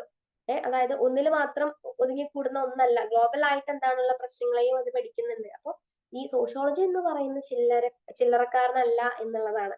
കുറെ അധികം കാര്യങ്ങൾ അത് പഠിക്കുന്നുണ്ട്. അപ്പൊ ഈ ഒരു 3 പോയിന്റ് എന്തായാലും നിങ്ങൾ നിങ്ങളെ സ്കോപ്പ് ഓഫ് സോഷ്യോളജി എന്ന് പറയുന്ന ക്വസ്റ്റ്യൻ വന്നു കഴിഞ്ഞാൽ ഉൾപ്പെടുത്താൻ വേണ്ടി ശ്രദ്ധിക്കണം. ഓക്കെ. അപ്പൊ ഗ്ലോബൽ ഇഷ്യൂസ് എന്ന് പറഞ്ഞു കഴിഞ്ഞാൽ ഇപ്പൊ നമ്മൾ പറയുമ്പോൾ ഒരു പുതിയ ജോലി നിയമം കൊണ്ടുവരിക, അത് എത്രത്തോളം ബാധിക്കും ആളുകളെ, ഇപ്പൊ അതേപോലെ തന്നെ സോഷ്യൽ മീഡിയയിലുള്ള യുവത്വങ്ങളുടെ ആ ഒരു സ്വാധീനം എത്രത്തോളം, ഇപ്രകാരത്തിലുള്ള എല്ലാ കാര്യങ്ങളുമാണ് അത് എന്ത് ചെയ്യുന്നത്, ചർച്ച ചെയ്യുന്നത് അല്ലെങ്കിൽ അനലൈസ് ചെയ്യുന്നത് എന്നുള്ളതാണ്. പിന്നെ ഇതൊന്നുമല്ല, നിങ്ങൾ ആദ്യം എഴുതേണ്ട വേറൊരു പോയിന്റ് ഉണ്ട്. എന്താണ്? ഇതിന്റെ വ്യാപ്തി എന്ന് പറയുന്നത് വലുതാണ്. Okay, it's wide. അത് ഭയങ്കര വൈഡ് ആയിട്ടുള്ള ഒരു ടോപ്പിക്കാണ്, അതിന്റെ ഒരു സബ്ജക്റ്റ് ആണ് എന്നുള്ളതാണ് പിന്നീട് അറിഞ്ഞിരിക്കേണ്ട കാര്യം. അപ്പൊ എന്തിനാ പഠിക്കുന്നത് എന്ന് ചോദിച്ചു കഴിഞ്ഞു കഴിഞ്ഞാല് നമുക്കറിയാം, നമ്മളുടെ ആളുകൾ തമ്മിലുള്ള ഇന്റർപേഴ്സണൽ റിലേഷൻഷിപ്പ് നമുക്ക് പറഞ്ഞാൽ എന്താ? വ്യക്തികൾ തമ്മിലുള്ള ഒരു ബന്ധം. ഇപ്പൊ ഫാമിലിനകത്താണെന്നുണ്ടെങ്കിൽ അച്ഛൻ, അമ്മ, കുട്ടികള്, അതല്ലെങ്കിൽ സിസ്റ്റർ, ബ്രദർ, ആ ഒരു എന്താ പറയാ ആ ഒരു ബന്ധം. ഇപ്പൊ സ്കൂളിലാണെങ്കിൽ വിദ്യാർത്ഥികൾ, അധ്യാപകർ തമ്മിലുള്ള ബന്ധം. അപ്പൊ അത്തരത്തിലുള്ള ആളുകൾ എങ്ങനെ ഇന്ററാക്ട് ചെയ്യുന്നു, അവരൊക്കെ എങ്ങനെ ഇന്ററാക്ട് ചെയ്യുന്നു? ഇപ്പൊ ഫാമിലി, നമ്മള് സ്കൂളിലെ സ്വഭാവം ആവില്ല നമ്മളെ വീട്ടിലെ സ്വഭാവം ആവില്ല സ്കൂളില്. അപ്പൊ എപ്രകാരമാണ് അവർ ഇന്ററാക്ട് ചെയ്യുന്നത് എന്നതൊക്കെയാണ് എന്ത് സോഷ്യോളജി നമുക്ക് പറഞ്ഞു തരുന്നത് എന്നുള്ളതാണ്. ഓക്കെ. അപ്പോ സ്കോപ്പ് ഉള്ള ഒരു സബ്ജക്ട് തന്നെയാണ്, അല്ലെങ്കിൽ സ്കോപ്പ് ഉള്ള ഒരു വിഷയം തന്നെയാണ് സോഷ്യോളജി എന്ന് പറയുമ്പോൾ. ഇപ്പൊ 3 പോയിന്റ് ഇപ്പൊ നമ്മൾ പഠിച്ചു. എന്താ? Analysing interpersonal relationship, study national issues, analysing the global process എന്നുള്ളത് നമ്മൾ പഠിച്ചു. ഓക്കെ. അപ്പൊ അത്രയേ ഉള്ളൂ. ഇനി നെക്സ്റ്റ് ക്വസ്റ്റ്യൻ എന്താ വന്നിട്ട് എന്താ? പെക്യുലാരിറ്റീസ് ഓഫ് കാസ്റ്റ് വീണ്ടും വന്നിട്ടോ വില്ലനായിട്ട്. നോക്കിയേ, അത് കാസ്റ്റിന് പെക്യുലാരിറ്റീസ് ഉണ്ട്. ഓക്കെ. അപ്പൊ നിങ്ങൾ അത് മനസ്സിലാക്കി വെക്കുക. അപ്പോ ഇതൊന്നും അതായത് പൊതുവെ എന്താണെന്നറിയോ, ഈ കാസ്റ്റ് ഒക്കെ കേൾക്കുമ്പോൾ, കാസ്റ്റ് സിസ്റ്റം ഒക്കെ കേൾക്കുമ്പോൾ നമ്മളത് പഠിക്കാണ്ട് പോകും. നമുക്കറിയാം അത് പണ്ട് കാലത്ത് ഇങ്ങനെ ഉയർന്നവര് താഴ്ന്നവര് അവർക്ക് എന്താ ഡിസ്ക്രിമിനേഷൻസ് ഉണ്ടായിരുന്നു, അല്ലെങ്കിൽ ഇങ്ങനെ പല ആനുകൂല്യങ്ങളും അവർക്ക് നഷ്ടപ്പെട്ടിട്ടുണ്ടായിരുന്നു. അവരെപ്പോഴും താഴ്ന്നവരെ എപ്പോഴും അടിച്ചമർത്തലാണ്. ഇതൊക്കെ നമുക്ക് എഴുതാം. ഞാൻ പറഞ്ഞില്ലേ, സ്റ്റഫായിട്ട് നമുക്ക് കൊണ്ടുപോകാം. അതായത് മെയിൻ പോയിന്റ്സ് അതിന്റെ ഇടയ്ക്ക് ഗ്യാസ് അടിക്കാൻ വേണ്ടിയിട്ട് നമുക്ക് കൊണ്ടുപോകാം. പക്ഷെ അത് മാത്രം പോരാ കേട്ടോ. കുറച്ച് പോയിന്റ്സ് നിങ്ങളുടെ ടെക്സ്റ്റിനകത്ത് വരും. നിങ്ങൾ ടെക്സ്റ്റിനകത്തുള്ള കാര്യങ്ങൾ തന്നെ നിങ്ങൾക്ക് പഠിക്കാനുള്ള പോയിന്റ്സ് തന്നെ ആൻസർ ഷീറ്റിൽ വരുത്താൻ വേണ്ടി ശ്രമിക്കുക. എന്നാൽ മാത്രമേ നിങ്ങൾക്ക് വിചാരിച്ച പോലെ മാർക്ക് കിട്ടത്തുള്ളൂ. ഓക്കെ, അപ്പൊ നോക്കിയേ, പെക്യുലാരിറ്റീസ് ഓഫ് കാസ്റ്റ് എന്ന് പറയുമ്പോൾ എന്താണ് കാസ്റ്റ് എന്നുള്ളത് നമ്മൾ നേരത്തെ പറഞ്ഞു കഴിഞ്ഞിട്ടുണ്ടായിരുന്നു. ഒരു എന്താ പറയാ, സ്ട്രാറ്റിഫിക്കേഷന്റെ അകത്തുള്ള ഒരു സിസ്റ്റം ആണ് എന്നുള്ളത് നിങ്ങൾ മനസ്സിലാക്കി വെക്കുക. അത് ജസ്റ്റ് ഒന്ന് മെൻഷൻ ചെയ്യുക. എന്നിട്ട് എന്ത് ചെയ്യുക, പെക്യുലാരിറ്റീസ്. ഇപ്പൊ പെക്യുലാരിറ്റീസ് ചോദിച്ചു കഴിഞ്ഞാൽ മാക്സിമം അത് മാത്രം എഴുതാണ്ട് കാസ്റ്റ് സിസ്റ്റം എന്ന് ഹെഡിങ് കൊടുത്തിട്ട് എന്താണ് കാസ്റ്റ്. ഓക്കെ, അപ്പൊ ഇങ്ങനെ ഒരു സോഷ്യൽ സ്ട്രാറ്റിഫിക്കേഷനിൽ വരുന്ന എന്താണ് ഒരു സിസ്റ്റം ആണ് എന്നുള്ളത് കൊടുക്കാം. എന്നിട്ട് എന്ത് ചെയ്യുക, അതിന് ഇത്തരത്തിലുള്ള പെക്യുലാരിറ്റീസ് ഒക്കെ ഉണ്ട്. അപ്പൊ ജസ്റ്റ് ഒരു ഭംഗിയായിട്ട് ഒരു ഇൻട്രൊഡക്ഷൻ മാർക്കിനനുസരിച്ചിട്ടോ, വലിയ മാർക്കിനാണെങ്കിൽ ഒരു ഇൻട്രൊഡക്ഷൻ ഒക്കെ കൊടുത്ത് പിന്നീട് എന്താണ് നിങ്ങൾ എന്ത് ചെയ്യുക, പെക്യുലാരിറ്റീസിലേക്ക് വരിക. അതൊക്കെയാണ് അതിന്റെ ഒരു ഭംഗി എന്ന് പറയുന്നത്. അതുപോലെ ചെയ്യും. ഓക്കെ, അപ്പൊ ആദ്യത്തെ പോയിന്റ് എന്താ പറയുന്നത്, based on birth and purity pollution concept. അപ്പൊ അത് ജനനവും ശുദ്ധി അതുപോലെ തന്നെ മലിനീകരണം, ആ ഒരു ആശയം അടിസ്ഥാനമാക്കിയുള്ളതാന്ന് പറയുമ്പോൾ നമ്മൾ പറയാം ശുദ്ധി അശുദ്ധി ജനനം. അപ്പൊ ഇത്തരത്തിലുള്ള ആശയങ്ങളൊക്കെ അടിസ്ഥാനപ്പെടുത്തിയിട്ടുള്ളതാണ് എന്ത് കാസ്റ്റ് എന്ന് പറയുന്നത്. രണ്ടാമത്തെ പോയിന്റ് എന്താ, അസ്ക്രൈബ്ഡ് ബൈ ബർത്ത് ആണ് പറയുന്നത്. അതായത് ജന്മം കൊണ്ട് ആരോപിക്കപ്പെട്ടതാണ്. ഓക്കെ, ഒരിക്കലും നമ്മൾ എന്തല്ല അത് അച്ചീവ്ഡ് അല്ല, നമ്മൾ എന്താണ് നേടിയെടുക്കുന്ന ഒന്നല്ല, അല്ലെങ്കിൽ അത് ജനനമാണ് എന്ത് അതിന്റെ അത് അല്ലെങ്കിൽ ജന്മം കൊണ്ട് ആരോപിക്കുന്നതാണെന്നുള്ളതാണ്. ഇറ്റ്സ് നോട്ട് അച്ചീവ്ഡ് എന്നാ പറയുന്നത്. ഓക്കെ, നെക്സ്റ്റോ പാരമ്പര്യം അല്ലെ. പാരമ്പര്യം നമുക്ക് വളരെ ഒരു വില്ലനാണ് ആ ഒരു കാര്യത്തില്. വില്ലനാണെന്ന് പറഞ്ഞു കഴിഞ്ഞാൽ ഇപ്പൊ നമ്മളിപ്പോ ജനിച്ചു, നമ്മൾ ഇന്ന കാസ്റ്റിൽ അറിയപ്പെടുന്നു. അത് നിങ്ങളുടെ ആരാ പറഞ്ഞാൽ നിങ്ങൾ ഇന്ന കാസ്റ്റിലുള്ള ആളാണെന്നുള്ളത്. അപ്പൊ അച്ഛനും അമ്മയും ആരും പറഞ്ഞിട്ടുണ്ടാവൂലേ ഇന്ന കാസ്റ്റിൽപ്പെട്ട ആളാണ് നമ്മളെന്ന്. അപ്പൊ അവരുടെ അടുത്ത് ആരാ പറഞ്ഞു കൊടുക്കുന്നത്, നമുക്കറിയില്ല. നമുക്ക് നമ്മുടെ അച്ഛനമ്മയും പറഞ്ഞിരുന്നു. അപ്പൊ അച്ഛനമ്മയും ജനിച്ച സമയത്ത് അവർക്ക് ആരാവും പറഞ്ഞു കൊടുത്തിട്ടുണ്ടാവുക. അപ്പൊ അതും നമ്മൾ ഈ പരമ്പരാഗതമായിട്ട് കിട്ടുന്ന ഒരു സംഭവമാണ് കാസ്റ്റ് എന്നുള്ളത്. നെക്സ്റ്റോ, okay, approved by religion. Religion means മതം അംഗീകരിച്ച ഒന്നാണ് കാസ്റ്റ് എന്നുള്ളത്. അപ്പൊ മതത്തിന് കീഴിലുള്ളതാണല്ലേ എന്ത് കാസ്റ്റ് എന്ന് പറയുമ്പോൾ മുസ്ലിം റിലീജിയൻ അല്ലെങ്കിൽ മുസ്ലിം മതം, ഇസ്ലാം മതം, അതുപോലെ തന്നെ ഹിന്ദു മതം, ജൈന മതം, ബുദ്ധമതം, ക്രിസ്ത്യൻ, അങ്ങനെ വളരെ കുറെ കാസ്റ്റുകളും അതുപോലെ തന്നെ മതങ്ങളും നമുക്ക് ആകെ ഈ വരലുണ്ടാവുന്ന കാര്യങ്ങൾ മാത്രമല്ല. പക്ഷെ അങ്ങനെയൊന്നുമല്ല, ഇഷ്ടം പോലെ ജാതിയും മതങ്ങളും നമ്മളുടെ ഒരു ലോകത്ത് നിലനിൽക്കുന്നുണ്ട് എന്നുള്ളതാണ്. അപ്പൊ മതം അംഗീകരിച്ചിട്ടുള്ള ഒന്നാണ് എന്ത്, ജാതി എന്ന് പറയുന്നത്. ഇപ്പൊ ഇസ്ലാം മതത്തിലായാലും ഇനിയിപ്പോ ഹിന്ദുസിലൊക്കെ ആണെങ്കിലും ആ ഒരു മതത്തിന്റെ കീഴിൽ വരുന്നതാണ് എന്ത് ഈ ജാതി എന്ന് പറയുന്നത്. Nexto, unique feature of India. ഇന്ത്യയുടെ ഒരു യുണീക് ഫീച്ചർ ആണ്, അല്ലെങ്കിൽ ഇന്ത്യയുടെ ഒരു സവിശേഷതയാണ് എന്ത് ഒരു കാസ്റ്റ് എന്ന് പറയുന്നത്. ഓക്കെ, അപ്പൊ ഇത്തരത്തിലുള്ള പെക്യുലാരിറ്റീസ് ഉള്ള ഒന്നാണ് എന്ത് നമ്മുടെ കാസ്റ്റ് എന്ന് പറയുന്നത്. ഓക്കെ, അപ്പൊ ഇത് ക്ലിയർ ആണെന്ന് വിചാരിക്കുന്നു. അടുത്ത് നോക്കൂ. യെസ്, 13ാമത്തെ ക്വസ്റ്റ്യൻ എന്താ, ഡിഫൈൻ സോഷ്യലൈസേഷൻ. എന്താണ് സോഷ്യലൈസേഷൻ? സാമൂഹികവൽക്കരണം. ഇത് ഇമ്പോർട്ടന്റ് ആയിട്ടുള്ള ഒരു ചോദ്യമാണേ, നോക്കിയേക്കണേ. അപ്പൊ അത് ഡിഫൈൻ എന്നാ പറയുന്നത്. അപ്പൊ നമ്മൾ എന്ത് ചെയ്യണം, അതിനൊരു നിർവചനം ഉണ്ട്. ആ നിർവചനമാണ് അവിടെ എഴുതേണ്ടത്. അപ്പൊ ഡിഫൈൻ എന്ന് പറയുമ്പോൾ ഇപ്പൊ ഡിഫൈൻ സോഷ്യൽ സ്ട്രാറ്റിഫിക്കേഷൻ എന്നൊക്കെ കൊടുത്താൽ ഡിഫൈൻ എന്ന് പറഞ്ഞിട്ട് കൊടുക്കുന്ന ടേംസ് ഒക്കെ നിങ്ങൾ എന്ത് ചെയ്യുക, അതിനൊരു ഡെഫിനിഷൻ ഉണ്ടാവും ടെക്സ്റ്റിനകത്ത്. അത് അതേപടി കാണാപ്പാടം പഠിച്ചിട്ട് പോവുക. മാക്സിമം നിങ്ങൾ എന്ത് ചെയ്യുക, നോക്കുക, ശ്രമിക്കുക, കാണാപ്പാടം പഠിക്കാൻ തന്നെ ശ്രമിക്കുക. അപ്പൊ നിർവചനങ്ങൾ നിങ്ങൾ നിങ്ങളുടേതായിട്ടുള്ള രീതിയിൽ ഒരിക്കലും നിർവചിച്ച് വെക്കരുതേ. ആ ടെക്സ്റ്റിനകത്ത് എങ്ങനെയാ പറയുന്നത് അപ്രകാരം മാത്രം നിങ്ങൾ എന്ത് ചെയ്യാൻ നിർവചിക്കാൻ വേണ്ടിയിട്ട് ശ്രമിക്കുക. അത് കാണാതെ പഠിച്ചിട്ട് പോവുക. പറ്റുകയാണെങ്കിൽ നിങ്ങൾ അത് എന്ത് ചെയ്യുക, ബൈ ഹാർട്ട് ചെയ്ത് പഠിക്കാം. ഓക്കെ, നോക്കിയേ, നമ്മളുടെ സാമൂഹ്യവൽക്കരണത്തിന്റെ എന്താ പറയുന്ന ഒരു നിർവചനം എന്ന് പറയുന്നത് എന്താ, മനുഷ്യന്റെ ജനനം മുതൽ മരണം വരെ നീളുന്ന ഒരു പ്രക്രിയയാണ് എന്ത് സാമൂഹികവൽക്കരണം അഥവാ സോഷ്യലൈസേഷൻ എന്ന് പറയുന്നത്. അതിനൊരു നിർവചനം ഉണ്ട്, ഇങ്ങനെയാണത്. നിസ്സഹായായ ശിശു ക്രമേണ താൻ ജനിക്കുന്ന സംസ്കാരത്തിന്റെ വഴിയിൽ സ്വയം അവബോധമുള്ള, അറിവുള്ള, നൈപുണ്യമുള്ള വ്യക്തിയായി മാറുന്ന ഒരു പ്രക്രിയയായി സാമൂഹികവൽക്കരണം നിർവചിക്കാം. അല്ലെ, പെട്ടെന്നാണ് കാണുമ്പോ, പെട്ടെന്നാണ് കേൾക്കുമ്പോ ഒന്നും മനസ്സിലാവില്ല അല്ലെ. നോക്കിക്കേ, അതായത് ഈ ഒരു സോഷ്യലൈസേഷൻ അഥവാ സാമൂഹികവൽക്കരണം എന്ന് പറയുന്നത് ഒരു മനുഷ്യനെ ഒരു സോഷ്യൽ ബീൻ ആയിട്ട് അല്ലെങ്കിൽ ഒരു സാമൂഹിക ജീവിയാക്കുന്നു എന്നുള്ളതാണ്. എപ്രകാരമാണ് അത്? ഇതില്ലാണ്ട്, ഈ ഒരു സാമൂഹ്യവൽക്കരണം ഇല്ലാണ്ട് ഒരു വ്യക്തിയും എന്താണ് മനുഷ്യനെ പോലെ പെരുമാറുകയില്ല എന്നുള്ളതാ പറയുന്നത്. ഓക്കെ, അതായത് മറ്റുള്ളവരുടെ ഇടപെടലിലൂടെ അത് പടിപടിയായിട്ട് എന്ത് ചെയ്യുന്നുണ്ട്, നടന്നു പോകുന്നുണ്ട്. ഇപ്പൊ ഇൻ കേസ് ഒരു കുട്ടിയുടെ കാര്യം എടുത്തു നോക്കുകയാണെങ്കിൽ കുട്ടി വളർന്നു വരുന്നത് എങ്ങനെയാണ്? മറ്റുള്ളവരെ കണ്ടിട്ടാണ് അല്ലെ? അങ്ങനെയാണ് ഇതെല്ലാം പഠിച്ചൊരു സാമൂഹ്യ ജീവിയായിട്ട് മാറുന്നത്. ചെറിയ കുട്ടികളൊക്കെ ആണെന്നുണ്ടെങ്കിൽ നിങ്ങൾ ശ്രദ്ധിച്ചു നോക്കുക, അവര് നമ്മളെ വളരെയധികം ശ്രദ്ധിക്കുന്നുണ്ട് എന്നുള്ളത്. നമ്മൾ പറയുന്നത്, നമ്മൾ കഴിക്കുന്നത്, അതായത് ചെറിയ കുട്ടി ജനിച്ചു വീണ കുട്ടിയല്ല കേട്ടോ, കുറച്ച് ഒക്കെ ഒരു, അതായത് നമ്മൾ പറയുന്നത് വിളിക്കുമ്പോ തിരിഞ്ഞു കേൾക്കുന്ന ആ ഒരു പ്രായം ഉണ്ടല്ലോ, അത് ആ പ്രായത്തിലൊക്കെ മക്കള് നമ്മളെ ശ്രദ്ധിക്കുന്നുണ്ട്, കേൾക്കുന്നുണ്ട്, നമ്മൾ കഴിക്കുന്നത് ശ്രദ്ധിക്കുന്നുണ്ട്, നമ്മൾ നടക്കുന്നത്. ചിലരൊക്കെ നമ്മളെ പോലെ ആക്ട് ചെയ്യാൻ നമ്മളിപ്പോ എന്താ ചെയ്യുക, അതേപടി ചെറിയ കുട്ടികളും ചെയ്യുന്നത്. അപ്പൊ അവര് കണ്ടുവരുന്നത് എന്താ, അത്തരത്തിലുള്ള കാര്യങ്ങൾ. അതുകൊണ്ടാണ് അവർ അതേപോലെ ചെയ്യുന്നത്. ഓക്കെ, അപ്പൊ അത് നിങ്ങൾ മനസ്സിലാക്കി വെക്കാം. അപ്പൊ ഇപ്രകാരം കുട്ടികൾ വളർന്നു വരുന്നത് മറ്റുള്ളവരെ കണ്ടിട്ടാണ്. അല്ലെങ്കിൽ നമ്മൾ എന്തൊക്കെ ചെയ്യുന്നു അതൊക്കെ എന്ത് ചെയ്യും, അവരും ചെയ്യും, ഉറപ്പാണ്, ഷുവറാണ്. അപ്പൊ അങ്ങനെയാണ് അവരൊരു സാമൂഹ്യ ജീവിയായിട്ട് മാറുന്നത് എന്നുള്ളതാണ്. ഓക്കെ, അതായത് നിസ്സഹായമായ ഒരു ശിശു ക്രമേണ താൻ ജനിക്കുന്ന സംസ്കാരത്തിന്റെ വഴികളിൽ സ്വയം അവബോധമുള്ള, അറിവുള്ള, നൈപുണ്യമുള്ള വ്യക്തിയായി മാറുക എന്ന പ്രക്രിയ.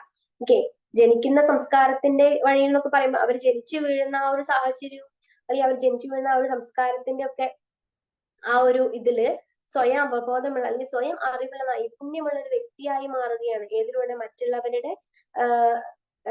മറ്റുള്ളവരുടെ പ്രവൃത്തി അത് നോക്കിക്കണ്ട് പഠിച്ചിട്ടൊക്കെയാണ് അവരെന്ത് ചെയ്യുക, അവര് ഒരു സാമൂഹ്യ ജീവിയായി മാറുന്നത് അപ്രകാരമാണ് എന്നുള്ളതാണ്. ഇതൊരു ലൈഫ് ലോങ് പ്രോസസ് ആണ്. Okay, it can be classify into 2 stage. നമുക്ക് അത് 2 സ്റ്റേജസ് ആയിട്ട് നമുക്ക് അതിനെ ക്ലാസിഫൈ ചെയ്യാൻ വേണ്ടി പറ്റും. ഒന്ന് പ്രൈമറി, സെക്കൻഡറി ആണ്. അതായത് സോഷ്യലൈസേഷന്റെ ആദ്യ വർഷങ്ങളാണ് നമുക്ക് പ്രൈമറി ആയിട്ട് കണക്കാക്കാൻ വേണ്ടിയിട്ട് പറ്റുന്നത്. പിന്നീട് സെക്കൻഡറി എന്ന് പറയുമ്പോൾ ഒരു വ്യക്തിയുടെ ജീവിതകാലം മുഴുവൻ അത് എന്ത് ചെയ്യുന്നുണ്ട്, വ്യാപിച്ചു കിടക്കുന്നുണ്ട് എന്നാണ്. ഓക്കെ, അപ്പൊ അതാണ് ഡിഫൈൻ സോഷ്യലൈസേഷൻ. നിങ്ങൾ അത് ഡിഫൈൻ ചെയ്യുക. ഡിഫൈൻ എന്ന് കണ്ടു കഴിഞ്ഞാൽ നിങ്ങൾ അത് അതിന്റെ ഡെഫിനിഷൻ എന്താണത് മസ്റ്റ് ആയിട്ടും കൊടുത്തിരിക്കണം എന്നുള്ളതാണ്. അപ്പൊ ഇത്രയേ ഉള്ളൂ 13ാമത്തെ ക്വസ്റ്റ്യൻ വന്നിട്ട്. ഇനി 14ാമത്തെ ക്വസ്റ്റ്യൻ. ഇത് ഭയങ്കര ബോറിംഗ് ആണ്, കുറെ പറയുമ്പോൾ നമുക്ക് ഭയങ്കര ബോറിംഗ് ആണ് അറിയാം, പക്ഷെ നമുക്ക് പഠിക്കാണ്ട് വേറെ നിവർത്തിയില്ല. അപ്പോ സിമ്പിൾ ആണ്. സോഷ്യോളജി എന്ന് പറയുന്നത് സിമ്പിൾ ആണ്. നമുക്ക് എന്തും എഴുതാം എന്നല്ല, നമുക്ക് എന്താണെന്നറിയോ, ഒന്നും കിട്ടിയിട്ടില്ലെങ്കിൽ നമുക്ക് എന്തെങ്കിലുമൊക്കെ എഴുതി വെക്കാൻ വേണ്ടിയിട്ട് പറ്റും. നമ്മളുടെ ഉള്ള കാര്യങ്ങൾ, നമുക്ക് അറിയണ കാര്യങ്ങൾ തന്നെയാണ്.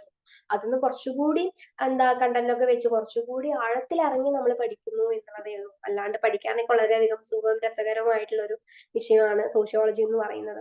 ഓക്കെ, 3ാമത്തെ ചോദ്യം നോക്കിയേ. Define social groups, explain different types of social group. അപ്പൊ ഡിഫൈൻ, കണ്ടോ ഞാൻ പറഞ്ഞു, ഡിഫൈൻ എന്ന് കണ്ടു കഴിഞ്ഞാൽ നിങ്ങൾ എന്ത് ചെയ്യണം, സോഷ്യൽ ഗ്രൂപ്പിനെ ഡിഫൈൻ ചെയ്യണം ആദ്യം. എന്നിട്ടോ പിന്നെ എന്ത് ചെയ്യാം, explain different types of social groups എന്നുള്ളതാണ്.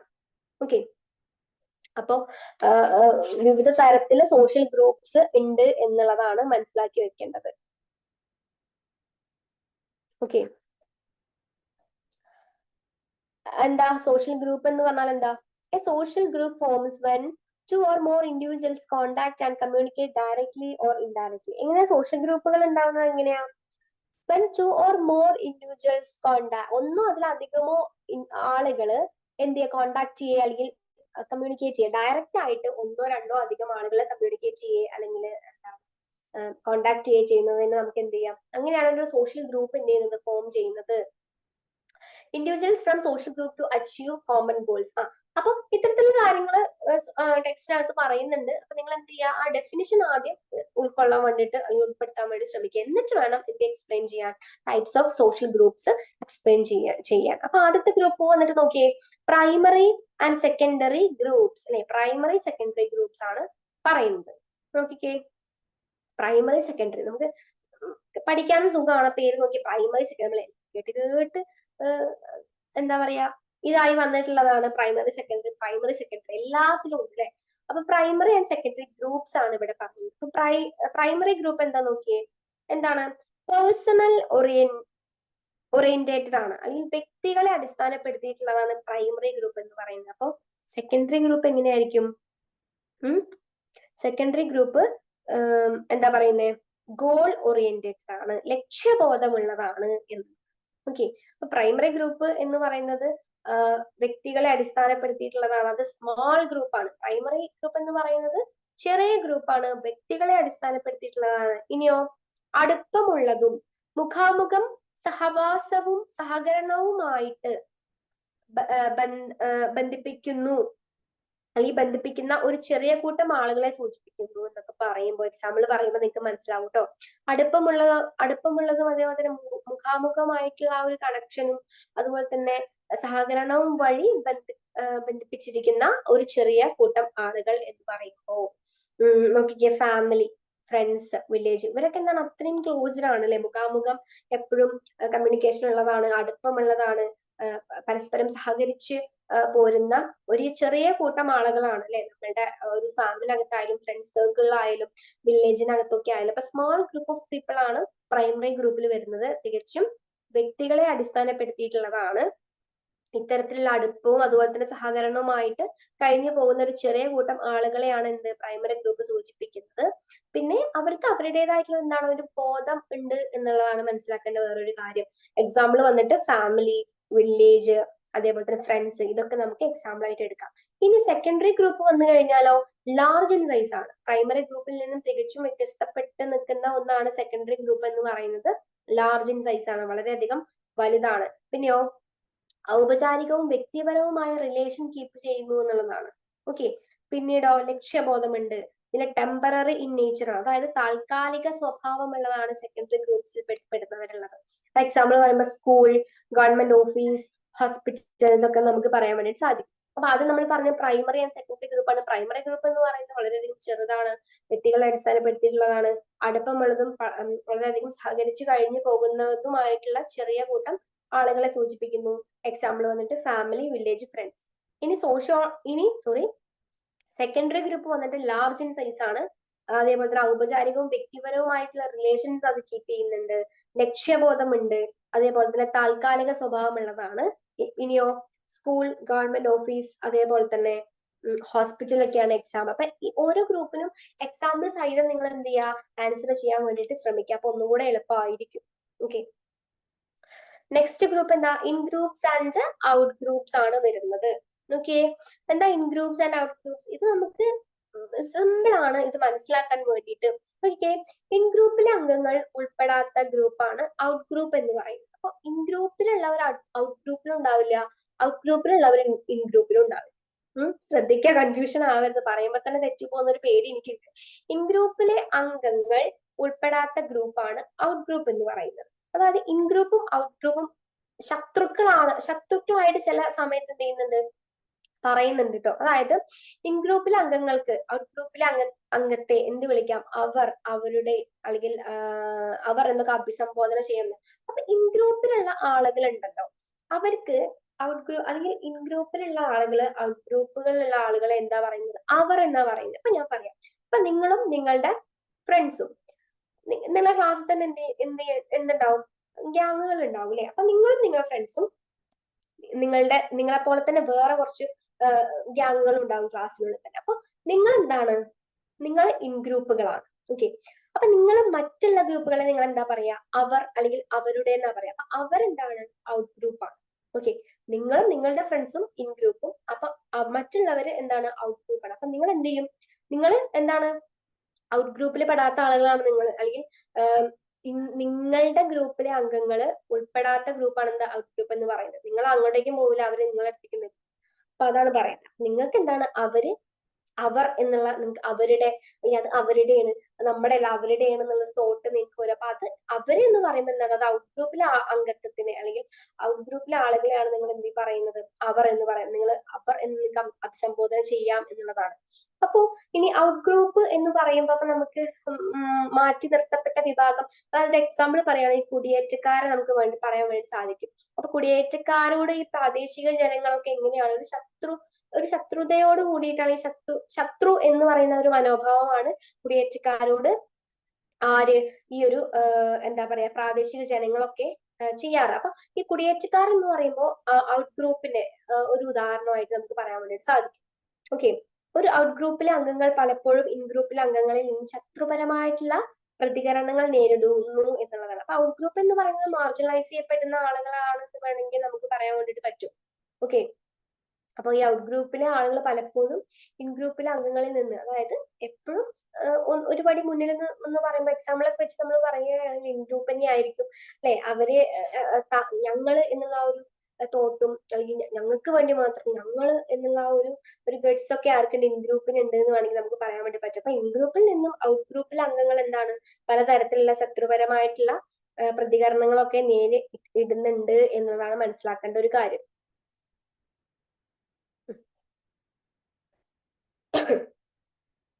ഇനിയോ, ഇനി വരുന്ന ഏതാണ്? യെസ്. അപ്പൊ ഇത്രയും കാര്യങ്ങൾ ഇൻ ഗ്രൂപ്പും ഔട്ട് ഗ്രൂപ്പും കൃത്യമായിട്ട് മനസ്സിലായി എന്ന് വിചാരിക്കുന്നു. ഒരു ഔട്ട് ഗ്രൂപ്പിലെ അംഗങ്ങൾ പലപ്പോഴും ഇൻ ഗ്രൂപ്പിലെ അംഗങ്ങളിൽ നിന്ന് ശത്രുപരമായിട്ടുള്ള പ്രതികരണങ്ങൾ നേരിടുന്നു. അപ്പൊ അത് കേൾക്കുമ്പോൾ തന്നെ നിങ്ങൾക്ക് മനസ്സിലാവും ആരാണ് ഒന്നുകൂടെ മുന്നിട്ട് നിൽക്കുന്നത്, ആരാണ് ഒന്നുകൂടെ താഴെ നിൽക്കുന്നത് എന്നുള്ളത് നിങ്ങൾക്ക് ഇനി എക്സാമ്പിൾ സഹിതം ഇനി ഞാൻ ഒന്നുകൂടെ പറഞ്ഞുതരാം. അപ്പൊ ഒന്നുകൂടെ ക്ലിയർ ആയിരിക്കും. അപ്പോ എന്താണ് ഇൻ ഗ്രൂപ്പ് എന്ന് പറഞ്ഞു കഴിഞ്ഞാൽ ഒരു വ്യക്തി സ്വയം തിരിച്ചറിയുന്ന എല്ലാ ഗ്രൂപ്പുകളും അവന്റെ ഇൻ ഗ്രൂപ്പാണ്. സ്വയം തിരിച്ചറിയുന്ന എല്ലാ ഗ്രൂപ്പുകളും എന്ന് പറയുമ്പോൾ ആ ഒരു സ്വന്തം ബോധം ഉണ്ടല്ലോ. ഇപ്പോ ഇൻ ഗ്രൂപ്പിന്റെ പെക്യുലാരിറ്റി എന്ന് പറയുമ്പോൾ എന്താണ്? ഇപ്പൊ നോക്കിക്കേ, ഫാമിലി, അതേപോലെ തന്നെ കാസ്റ്റ്, തൊഴില്, മതം, സ്കൂള്, കുട്ടികൾ, അല്ലെങ്കിൽ നമുക്ക് സ്കൂളിലൊക്കെ എന്ത് ക്രിയേറ്റ് ചെയ്യാൻ പറ്റും? ഒരു ഇൻ ഗ്രൂപ്പ് നമുക്ക് സ്കൂളുകളിലൊക്കെ ക്രിയേറ്റ് ചെയ്യാൻ വേണ്ടിയിട്ട് പറ്റും. അതേപോലെ തന്നെ ഫാം. ഓക്കെ, ഫാം എന്ന് പറയുമ്പോൾ എന്റെ ഫാമിലി അല്ലെ, എന്റെ ഫ്രണ്ട്സ്, ഓക്കെ, എന്റെ കാസ്റ്റ്, എന്റെ മതം, ഇതൊക്കെ എന്താണ് ഇൻ ഗ്രൂപ്പിന്റെ ഒരു പ്രത്യേകതയാണ്. എന്റെ എന്നുള്ളത് അല്ലെങ്കിൽ എന്റേത് എന്ന് പറയുന്നതാണ് ഇൻ ഗ്രൂപ്പ്. നേരെ മറിച്ച് ഔട്ട് ഗ്രൂപ്പ് എന്ന് പറയുന്നത് അവരുടെ ഗ്രൂപ്പാണ്. ഓക്കെ, അത് വേറിട്ട് നിൽക്കുന്ന ഒരു ഗ്രൂപ്പാണ് ഔട്ട് ഗ്രൂപ്പ് എന്ന് പറയുന്നത്. അപ്പോൾ അവർ അവരുടെ, നമ്മുടെ എന്ന് പറയാതെ അവർ അവരുടെ എന്നൊക്കെയാണ് ഇൻ ഗ്രൂപ്പിലെ ആളുകൾ ഔട്ട് ഗ്രൂപ്പിനെ അഭിസംബോധന ചെയ്യുന്നത് നമ്മൾ പറഞ്ഞു. അപ്പോൾ ഔട്ട് ഗ്രൂപ്പിന്റെ ഒരു എക്സാമ്പിൾ കുടിയേറ്റക്കാരൻ നമുക്ക് പറയാം. കുടിയേറ്റക്കാരെന്ന് പറയുമ്പോൾ ഇപ്പൊ ഞാൻ പറഞ്ഞു, നിങ്ങളുടെ ക്ലാസ്സിൽ നിങ്ങളുടെ ഫ്രണ്ട് സർക്കിളിന്റെ ഇടയിലേക്ക് അല്ലെങ്കിൽ നിങ്ങളുടെ ക്ലാസ്സിലേക്ക് പുതുതായിട്ടൊരു കുട്ടി വന്നു, വേറെ സ്കൂളിൽ നിന്ന് നല്ല പഠിക്കുന്ന വലിയ സ്കൂളിൽ നിന്ന് അല്ലെങ്കിൽ വലിയ സ്കൂളിൽ പഠിച്ചൊരു കുട്ടി, ഇംഗ്ലീഷും എല്ലാ സബ്ജക്റ്റും വളരെ ഫ്ലുവന്റ് ആയിട്ട് ക്ലാസ്സിലൊക്കെ വളരെയധികം എന്താ പറയാ പഠിക്കുന്ന, എല്ലാ ടീച്ചേഴ്സിനും ഇഷ്ടപ്പെടുന്ന ഒരു കുട്ടി വന്നു കഴിഞ്ഞാൽ നിങ്ങൾ അതിനെ എങ്ങനെയാണ് അക്സെപ്റ്റ് ചെയ്യുക?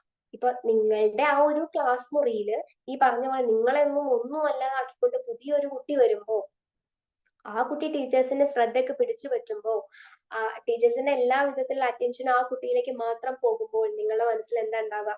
ആ ഒരു ഫീലിങ്സ് തന്നെ എവിടെയും പറയുന്നത്. അപ്പോൾ നിങ്ങൾ എപ്രകാരമാണ് ആ കുട്ടിയെ കാണുക, നിങ്ങൾക്ക് എത്രത്തോളം അത് അക്സെപ്റ്റബിൾ ആവും എന്നുള്ളത് ചിന്തിച്ചു നോക്കിയാൽ മതി. അപ്പൊ ഔട്ട് ഗ്രൂപ്പിന്റെ ഉദാഹരണം കുടിയേറ്റക്കാര്, അതാ ഞാൻ പറഞ്ഞത്. കുടിയേറ്റക്കാരെ പ്രാദേശിക ജനങ്ങളുടെ ആ ഒരു പ്രാദേശിക ജനങ്ങൾ കുടിയേറ്റക്കാരോട് വളരെ ശത്രുപരമായിട്ടുള്ള ഒരു മനോഭാവമാണ് കീപ്പ് ചെയ്യുക. അപ്പൊ അതാണ് ഔട്ട് ഗ്രൂപ്പ് എന്ന് പറയുന്നത്.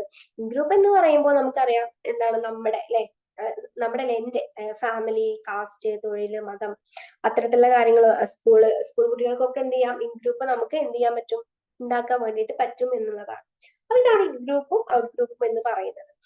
നെക്സ്റ്റ് വന്നിട്ട് റെഫറൻസ് ഗ്രൂപ്പ് ആണ് പറയുന്നത്. എന്താ റെഫറൻസ് ഗ്രൂപ്പ് എന്ന് പറയുമ്പോൾ നോക്കിക്കേ, നമ്മുടെ സൊസൈറ്റിയിലെ ചില വിഭാഗങ്ങൾ മറ്റു ഗ്രൂപ്പുകളെ നിരീക്ഷിക്കുകയും അവരെ പോലെ ആകാൻ ആഗ്രഹിക്കുകയും ചെയ്യുന്നു. അവരുടെ ജീവിത രീതികളെ അനുകരിക്കുകയും ചെയ്യുന്ന ഗ്രൂപ്പാണ് റെഫറൻസ് ഗ്രൂപ്പ് എന്ന് വിളിക്കുന്നത്. അതായത് നമ്മുടെ സൊസൈറ്റിയിലെ ചില വിഭാഗങ്ങൾ മറ്റു ഗ്രൂപ്പുകളെ നിരീക്ഷിക്കും. നമുക്ക് തന്നെ ആലോചിച്ചാൽ അറിയാം, നമ്മളിപ്പോ ഒന്ന് പുറത്തേക്ക് ഇറങ്ങിക്കഴിഞ്ഞാൽ നമ്മൾ ആരൊക്കെ എത്ര പേര് ശ്രദ്ധിക്കും എന്നുള്ളത് നമുക്ക് ആലോചിച്ചാൽ മനസ്സിലാവും. അപ്പൊ അതേപോലെ തന്നെയുള്ളൂ നമ്മുടെ സൊസൈറ്റിയിലെ ചില വിഭാഗങ്ങൾ മറ്റ് ഗ്രൂപ്പുകളെ നിരീക്ഷിക്കുകയും അവരെ പോലെ ആകാൻ ആഗ്രഹിക്കുകയും ചെയ്യുന്നു. അവരുടെ ജീവിത രീതികളെ അനുകരിക്കുകയും ചെയ്യുന്ന ഗ്രൂപ്പാണ് റെഫറൻസ്. അതായത് ഇപ്പൊ ഉദാഹരണം മാത്രം ഞാൻ പറയുമ്പോ, ഇപ്പോ നമ്മള് എന്താ പറയാ കുറച്ച് അതായത് ഇപ്പോ കുറച്ച് മോഡേൺ ആയിക്കഴിഞ്ഞാൽ, അല്ലെങ്കിൽ ഇപ്പൊ നമുക്ക് മോഡേൺ ആവാനൊക്കെ നമുക്ക് എല്ലാവർക്കും ഇഷ്ടം, ചിലവർക്ക് ഇഷ്ടമായിരിക്കും, ചിലർക്ക് ഇഷ്ടമായിരിക്കില്ല. അപ്പോ ചിലർക്ക് ഇങ്ങനെ ഒരു തോന്നലാണല്ലോ, ഒന്ന് മോഡേൺ ചിലരെ കാണുമ്പോൾ നമുക്ക് അതേപോലെ ആവാം അല്ലെ. ചിലരിപ്പോ കുറച്ച് മോഡേൺ ഒക്കെ ആണെന്നുണ്ടെങ്കിൽ എനിക്ക് അതുപോലെയൊക്കെ ഒന്ന് ആയ കൊള്ളാന്നുണ്ട്, അല്ലെങ്കിൽ എന്ത് ഭംഗിയാണ്, അല്ലെങ്കിൽ അവരുടെ ആ ഒരു രീതി എന്ത് രസമാണ്, അപ്പൊ എനിക്കും അങ്ങനെയൊക്കെ ആയി കൊള്ളാം എന്നുണ്ട്. അങ്ങനെ മറ്റുള്ളവരെ നിരീക്ഷിക്കുകയും അവരെ പോലെ ആകാൻ നമ്മൾ ആഗ്രഹിക്കുമല്ലോ, ആ ഒരു ജീവിത രീതികളെ അനുകരിക്കുകയും ചെയ്യും അല്ലെ. നമ്മൾ ആഗ്രഹം വെച്ചോണ്ട് ഇരുന്നിട്ട് മാത്രം കാര്യമില്ല, അതിനെ അനുകരിക്കുകയും ചെയ്യാറുണ്ട്. അപ്പൊ അത്തരത്തിലുള്ള ആ ഒരു വിഭാഗങ്ങൾ ഉണ്ടാവുമല്ലോ. മറ്റു ഗ്രൂപ്പിനെ നിരീക്ഷിക്കുകയും അതേപോലെ തന്നെ അവരെ പോലെ ആകാൻ. ഗ്രൂപ്പ് എന്ന് പറയുമ്പോൾ മനസ്സിലാക്കണം, വിവിധ തരത്തിലുള്ള ഗ്രൂപ്പുകളാണ് നമ്മൾ ചർച്ച ചെയ്തുകൊണ്ടിരിക്കുന്നത്. അപ്പൊ ആ ഗ്രൂപ്പുകൾ ഏതൊക്കെയാണെന്ന് മനസ്സിലാക്കി വെക്കുക. അപ്പൊ ആ ഒരു ഗ്രൂപ്പുകളെ നിരീക്ഷിക്കുകയും അവരെ പോലെ ആകാൻ ആഗ്രഹിക്കുകയും ചെയ്യുന്ന, മാത്രമല്ല അവരുടെ ജീവിത രീതികളൊക്കെ അനുഗ്രഹിക്കുകയും ചെയ്യുന്ന ഗ്രൂപ്പുകളെയാണ് നമ്മൾ എന്ത് പറയുന്നത്, റെഫറൻസ് ഗ്രൂപ്പ് എന്ന് പറയുന്നത്. ഓക്കെ. അപ്പോ സംസ്കാരം, ജീവിതശൈലി, അഭിലാഷം, ലക്ഷ്യപ്രാപ്തി എന്നിവയെ കുറിച്ചുള്ള വിവരങ്ങളുടെ പ്രധാന ഉറവിടം കൂടിയാണ് കേട്ടോ ഇന്ത് റെഫറൻസ് ഗ്രൂപ്പ് എന്ന് പറയുന്നത്. സംസ്കാരം, ജീവിതശൈലി, അഭിലാഷം, ഇതൊക്കെ അതിൽ പെടുമല്ലോ. അങ്ങനെയൊക്കെ അതുപോലെ തന്നെ ലക്ഷ്യപ്രാപ്തി എന്നിവയെ കുറിച്ചുള്ള ഒരു വിവരങ്ങളുടെ പ്രധാന ഉറവിടം കൂടിയാണ് എന്ത് ആ ഒരു ഗ്രൂപ്പ് എന്ന് പറയുന്നത്. ഓക്കെ. നെക്സ്റ്റ് വന്നിട്ട് പിയർ ഗ്രൂപ്പ് ആണ്. പിയർ ഗ്രൂപ്പ് നിങ്ങൾ കേട്ടിട്ടുണ്ടാവും. പിയർ ഗ്രൂപ്പ് എന്ന് പറയുന്നത്, പിയർ ഗ്രൂപ്പ് എന്താണ്? It's A kind of primary group അല്ലെ. പ്രൈമറി ഗ്രൂപ്പ് പോലെ തന്നെയാണ് എന്ത് പിയർ ഗ്രൂപ്പ് എന്ന് പറയുന്നത്. നമ്മൾ പറഞ്ഞു പ്രൈമറി ഗ്രൂപ്പ് എങ്ങനെയായിരുന്നു, സ്മോൾ ആയിരുന്നു, അതുപോലെ തന്നെ അടുപ്പവും അതുപോലെ തന്നെ ഒരു സഹകരണം വഴിയൊക്കെ ഒന്നിച്ചു പോകുന്ന ആളുകളാണ് നമ്മൾ പറഞ്ഞു. ഇപ്പൊ ഫാമിലി, വില്ലേജ്, ഫ്രണ്ട്സ്, അതൊക്കെയാണ് നമ്മൾ എക്സാമ്പിൾ പറഞ്ഞത്. അപ്പോൾ ഈ peer group is a kind of primary group. Primary ഗ്രൂപ്പിന്റെ ഒരു വിഭാഗമാണ് എന്ത് പിയർ ഗ്രൂപ്പ് എന്ന് പറയുന്നത്. എന്താണ്? അതായത് സമാന പ്രായത്തിലുള്ളവര്, അല്ലെങ്കിൽ സമാന പ്രായം എന്ന് പറയുമ്പോൾ എന്താണ്, നമ്മളുടെയൊക്കെ ഒപ്പമുള്ളത് അല്ലെ. ഇപ്പൊ ഫ്രണ്ട്സ് ഒക്കെ, ഇപ്പൊ സ്കൂളിലാണെങ്കിൽ കൊളീഗ്സ്, ടീച്ചേഴ്സിന്റെ ഇടയിൽ കൊളീഗ്സ്, അതൊരു സമപ്രായമാണ്. അതേപോലെ തന്നെ കുട്ടികൾ അല്ലെ, സ്കൂളിലെ കുട്ടികൾ, അതെന്താണ്, അതൊരു സമപ്രായമാണ്. അപ്പോ അതായത് സമാന പ്രായത്തിലുള്ള അല്ലെങ്കിൽ താല്പര്യമുള്ള വ്യക്തികൾക്കിടയിലോ ഒരു പൊതു പ്രൊഫഷണൽ ഗ്രൂപ്പിലോ രൂപീകരിക്കപ്പെടുന്നു എന്നുള്ളതാണ് മനസ്സിലാക്കേണ്ട ഒരു കാര്യം. ഓക്കെ. അപ്പൊ സമാനമായ പ്രായത്തിലുള്ള നമ്മൾ പറഞ്ഞ സ്കൂളുകളിലെ കുട്ടികളൊക്കെ നമുക്കൊക്കെ സമാന പ്രായമാണ്. പിന്നെ താല്പര്യമുള്ള വ്യക്തികൾക്കിടയിലോ ഒരു പൊതു പ്രൊഫഷണൽ ഗ്രൂപ്പിലോ രൂപപ്പെടുന്നു എന്നുള്ളതാണ്. ഓക്കെ. അതായത് തുല്യരുടെ ഒരു കൂട്ടം, അതായത് ഗ്രൂപ്പ് ഓഫ് ഈക്വൽസ് എന്ന് വിളിക്കുന്നു. എന്തിനാ ഈ ഒരു പിയർ ഗ്രൂപ്പിനെ ഗ്രൂപ്പ് ഓഫ് ഈക്വൽസ്, ആ ഒരു ടേമൊക്കെ നിങ്ങൾ എന്ത് ചെയ്യാം, മനസ്സിലാക്കി വെച്ചോളാം. ഈ ഒരു പിയർ ഗ്രൂപ്പ് എന്നുള്ളത് സെപ്പറേറ്റ് ചോദിച്ചു കഴിഞ്ഞാലും 2-3 മാർക്കിന് ചോദിച്ചു കഴിഞ്ഞാലും നിങ്ങൾ ടേംസ്, അല്ലെങ്കിൽ നമ്മൾ പഠിക്കുന്ന ഓരോ ടോപ്പിക്കിലും ഇത്തരത്തിലുള്ള ടേംസുകൾ പഠിക്കാനുണ്ടെങ്കിൽ അത് എന്തായാലും നിങ്ങൾ എന്ത് ചെയ്യുക, പഠിച്ചു വെച്ചോളാം. അതെന്തായാലും ആൻസർ ഷീറ്റ് ഉൾപ്പെടുത്തിക്കോളാം. അപ്പൊ പിയർ ഗ്രൂപ്പ് ചർച്ച ചെയ്യുന്ന സമയത്ത് നമ്മൾ പറഞ്ഞ തുല്യരുടെ ഒരു കൂട്ടം അല്ലെങ്കിൽ ഗ്രൂപ്പ് ഓഫ് ഈക്വൽസ് എന്നാണ് ഈ ഒരു പിയർ ഗ്രൂപ്പിനെ നമ്മൾ വിളിക്കുന്നത്. അപ്പൊ എക്സാമ്പിൾസ് എന്തൊക്കെയാ? സ്കൂൾ ഫ്രണ്ട്സിനെയൊക്കെ നമുക്ക് എക്സാമ്പിൾ ആയിട്ട് പറയാം. അപ്പൊ വ്യക്തിയുടെ വിശ്വാസങ്ങളെയും പെരുമാറ്റത്തെയും ഇൻഫ്ലുവൻസ് ചെയ്യാൻ ചാൻസ് ഉണ്ട് ഈ ഗ്രൂപ്പിലുള്ള ആളുകൾ എന്നാ പറയുന്നത്. ഓക്കെ. ഇത്തരത്തിലുള്ള ഗ്രൂപ്പിൽപ്പെട്ട ആളുകള് വ്യക്തിയുടെ വിശ്വാസങ്ങളെയും പെരുമാറ്റത്തെയും ഇൻഫ്ലുവൻസ് ചെയ്യാൻ ചാൻസ് ഉണ്ട് എന്നുള്ളതും കൂടി നിങ്ങൾ മനസ്സിലാക്കി വെച്ചോളാം. അപ്പൊ ഇത്രയും കാര്യങ്ങള് ക്ലിയർ ആണെന്ന് വിചാരിക്കുന്നു. Primary, secondary, in group, out. ഇത് പഠിക്കാൻ ഭയങ്കര സുഖമാണ്. ഒന്ന് പ്രൈമറി, അതിന് നേരെ ഓപ്പോസിറ്റ് സെക്കൻഡറി, പിന്നെ ഇൻ ഗ്രൂപ്പ്, പിന്നെ ഔട്ട് ഗ്രൂപ്പ്, പിന്നെ റെഫറൻസ് ഗ്രൂപ്പ്. റെഫറൻസ് ഗ്രൂപ്പ് ആ പേര് മനസ്സിലാക്കാൻ വേണ്ടി റെഫർ ചെയ്യാം, നമ്മൾ മറ്റൊരാളെ റെഫർ ചെയ്യാം, അല്ലെങ്കിൽ നമ്മൾ പറയാറുണ്ട് എക്സാം ആണ് വരുന്നത്, കുറച്ച് റെഫർ ചെയ്യാനുണ്ട് ഒക്കെ പറയാറില്ലേ. അപ്പൊ അത്തരത്തിലുള്ള റെഫറൻസ് ഇവിടെ വരുന്നത് മറ്റുള്ളവരെ അതേപോലെ കോപ്പി ചെയ്യാൻ വേണ്ടിയിട്ട് ശ്രമിക്കുന്നത് അല്ലെങ്കിൽ അവരെ അനുകരിക്കുന്നത് ഒക്കെയാണ് റെഫറൻസ് ഗ്രൂപ്പ് എന്ന് പറയുന്നത്. നെക്സ്റ്റ് പിയർ ഗ്രൂപ്പ് എന്ന് പറയുമ്പോൾ എന്താ, നിങ്ങളുടെ ഫ്രണ്ട്സിന്റെ ഇടയിൽ തന്നെ ആലോചിച്ച് വെച്ചോളാം. അപ്പൊ ഫ്രണ്ട്സ്, സമപ്രായക്കാര്, ഓക്കെ, ആ ഒരു ഗ്രൂപ്പ്, നിങ്ങളുടെ ആ ഒരു ഗ്രൂപ്പിനെ തന്നെ നിങ്ങൾ പിയർ ഗ്രൂപ്പ് ആയിട്ട് കണക്കാക്കി കഴിഞ്ഞാൽ, പിയർ ഗ്രൂപ്പ് എന്ന് കേൾക്കുമ്പോൾ തന്നെ നിങ്ങൾക്ക് നിങ്ങളുടെ ഫ്രണ്ട്സിനെ ആലോചിച്ചാൽ മതി. അതെന്താണ്, വളരെയധികം സമാന പ്രായത്തിലുള്ള ആളുകൾ അടങ്ങിയിട്ടുള്ള ഒരു ഗ്രൂപ്പാണ് പിയർ ഗ്രൂപ്പ് എന്നുള്ളത്. നെക്സ്റ്റ് ക്വസ്റ്റ്യൻ വന്നിട്ട് സോഷ്യൽ ഓർഡർ ആണ്. അത് ഞാൻ പറഞ്ഞ പോലെ തന്നെ നമ്മളൊരു ക്വസ്റ്റ്യൻ പറഞ്ഞല്ലോ, ടെക്സ്റ്റിന്റെ ലാസ്റ്റ് ഭാഗത്തേക്കാണ് വരുന്നത്, അത് വേണ്ട എന്നുള്ളത്, ഓണപരീക്ഷയ്ക്ക് ചോദിക്കാൻ ചാൻസ് ഇല്ല എന്ന് പറഞ്ഞു. അപ്പൊ ഈ ഒരു സോഷ്യൽ ഓർഡറും എങ്ങനെയാണ്, വേണ്ട, അത് നിങ്ങൾക്ക് പഠിക്കാനുള്ളതാണ്, വരുന്നേ ഉള്ളൂ. അപ്പൊ അതും നമുക്ക് ജസ്റ്റ് സ്കിപ്പ് ചെയ്യാം. നെക്സ്റ്റ് നോക്കിയേ. യെസ്, എല്ലാ ക്വസ്റ്റ്യൻ പേപ്പറിലും ഇങ്ങനെ ഒരു ക്വസ്റ്റ്യൻ നമ്മൾ പ്രതീക്ഷിക്കേണ്ടതാണ്. മാച്ച് ദ ഫോളോയിങ് എന്ന് പറഞ്ഞിട്ട്. ഓക്കെ. അപ്പൊ അത് പഠിക്കാൻ അത് ഇച്ചിരി ബുദ്ധിമുട്ടാണ്. പക്ഷെ ബുദ്ധിമുട്ടെന്ന് പറയുമ്പോൾ എന്താണെന്നറിയോ, നമ്മളിപ്പോ എല്ലാ ടേംസും അല്ലെങ്കിൽ എല്ലാ പോർഷൻസും ഏകദേശം കവർ ചെയ്തിട്ട് പഠിക്കുകയാണെന്നുണ്ടെങ്കിൽ നമുക്ക് ഇതിനുള്ള ആൻസർ നമുക്ക് കിട്ടും. അല്ലെങ്കിൽ എന്താണ് ഒന്നോ രണ്ടെണ്ണത്തിനോ മാത്രമേ നമുക്ക് കിട്ടത്തുള്ളൂ. അപ്പൊ എല്ലാം മാക്സിമം കവർ ചെയ്യാൻ വേണ്ടി ശ്രമിക്കാം. അപ്പൊ മാച്ച് ദ ഫോളോയിങ് വന്നു കഴിഞ്ഞാൽ ആദ്യം നിങ്ങൾ ശ്രദ്ധിക്കേണ്ട ഒരു കാര്യം, നന്നായിട്ട് വായിക്കുക. വായിച്ചിട്ട് എന്ത് ചെയ്യുക, നിങ്ങൾ അത് തെരഞ്ഞെടുക്കുക എന്നുള്ളതാണ്.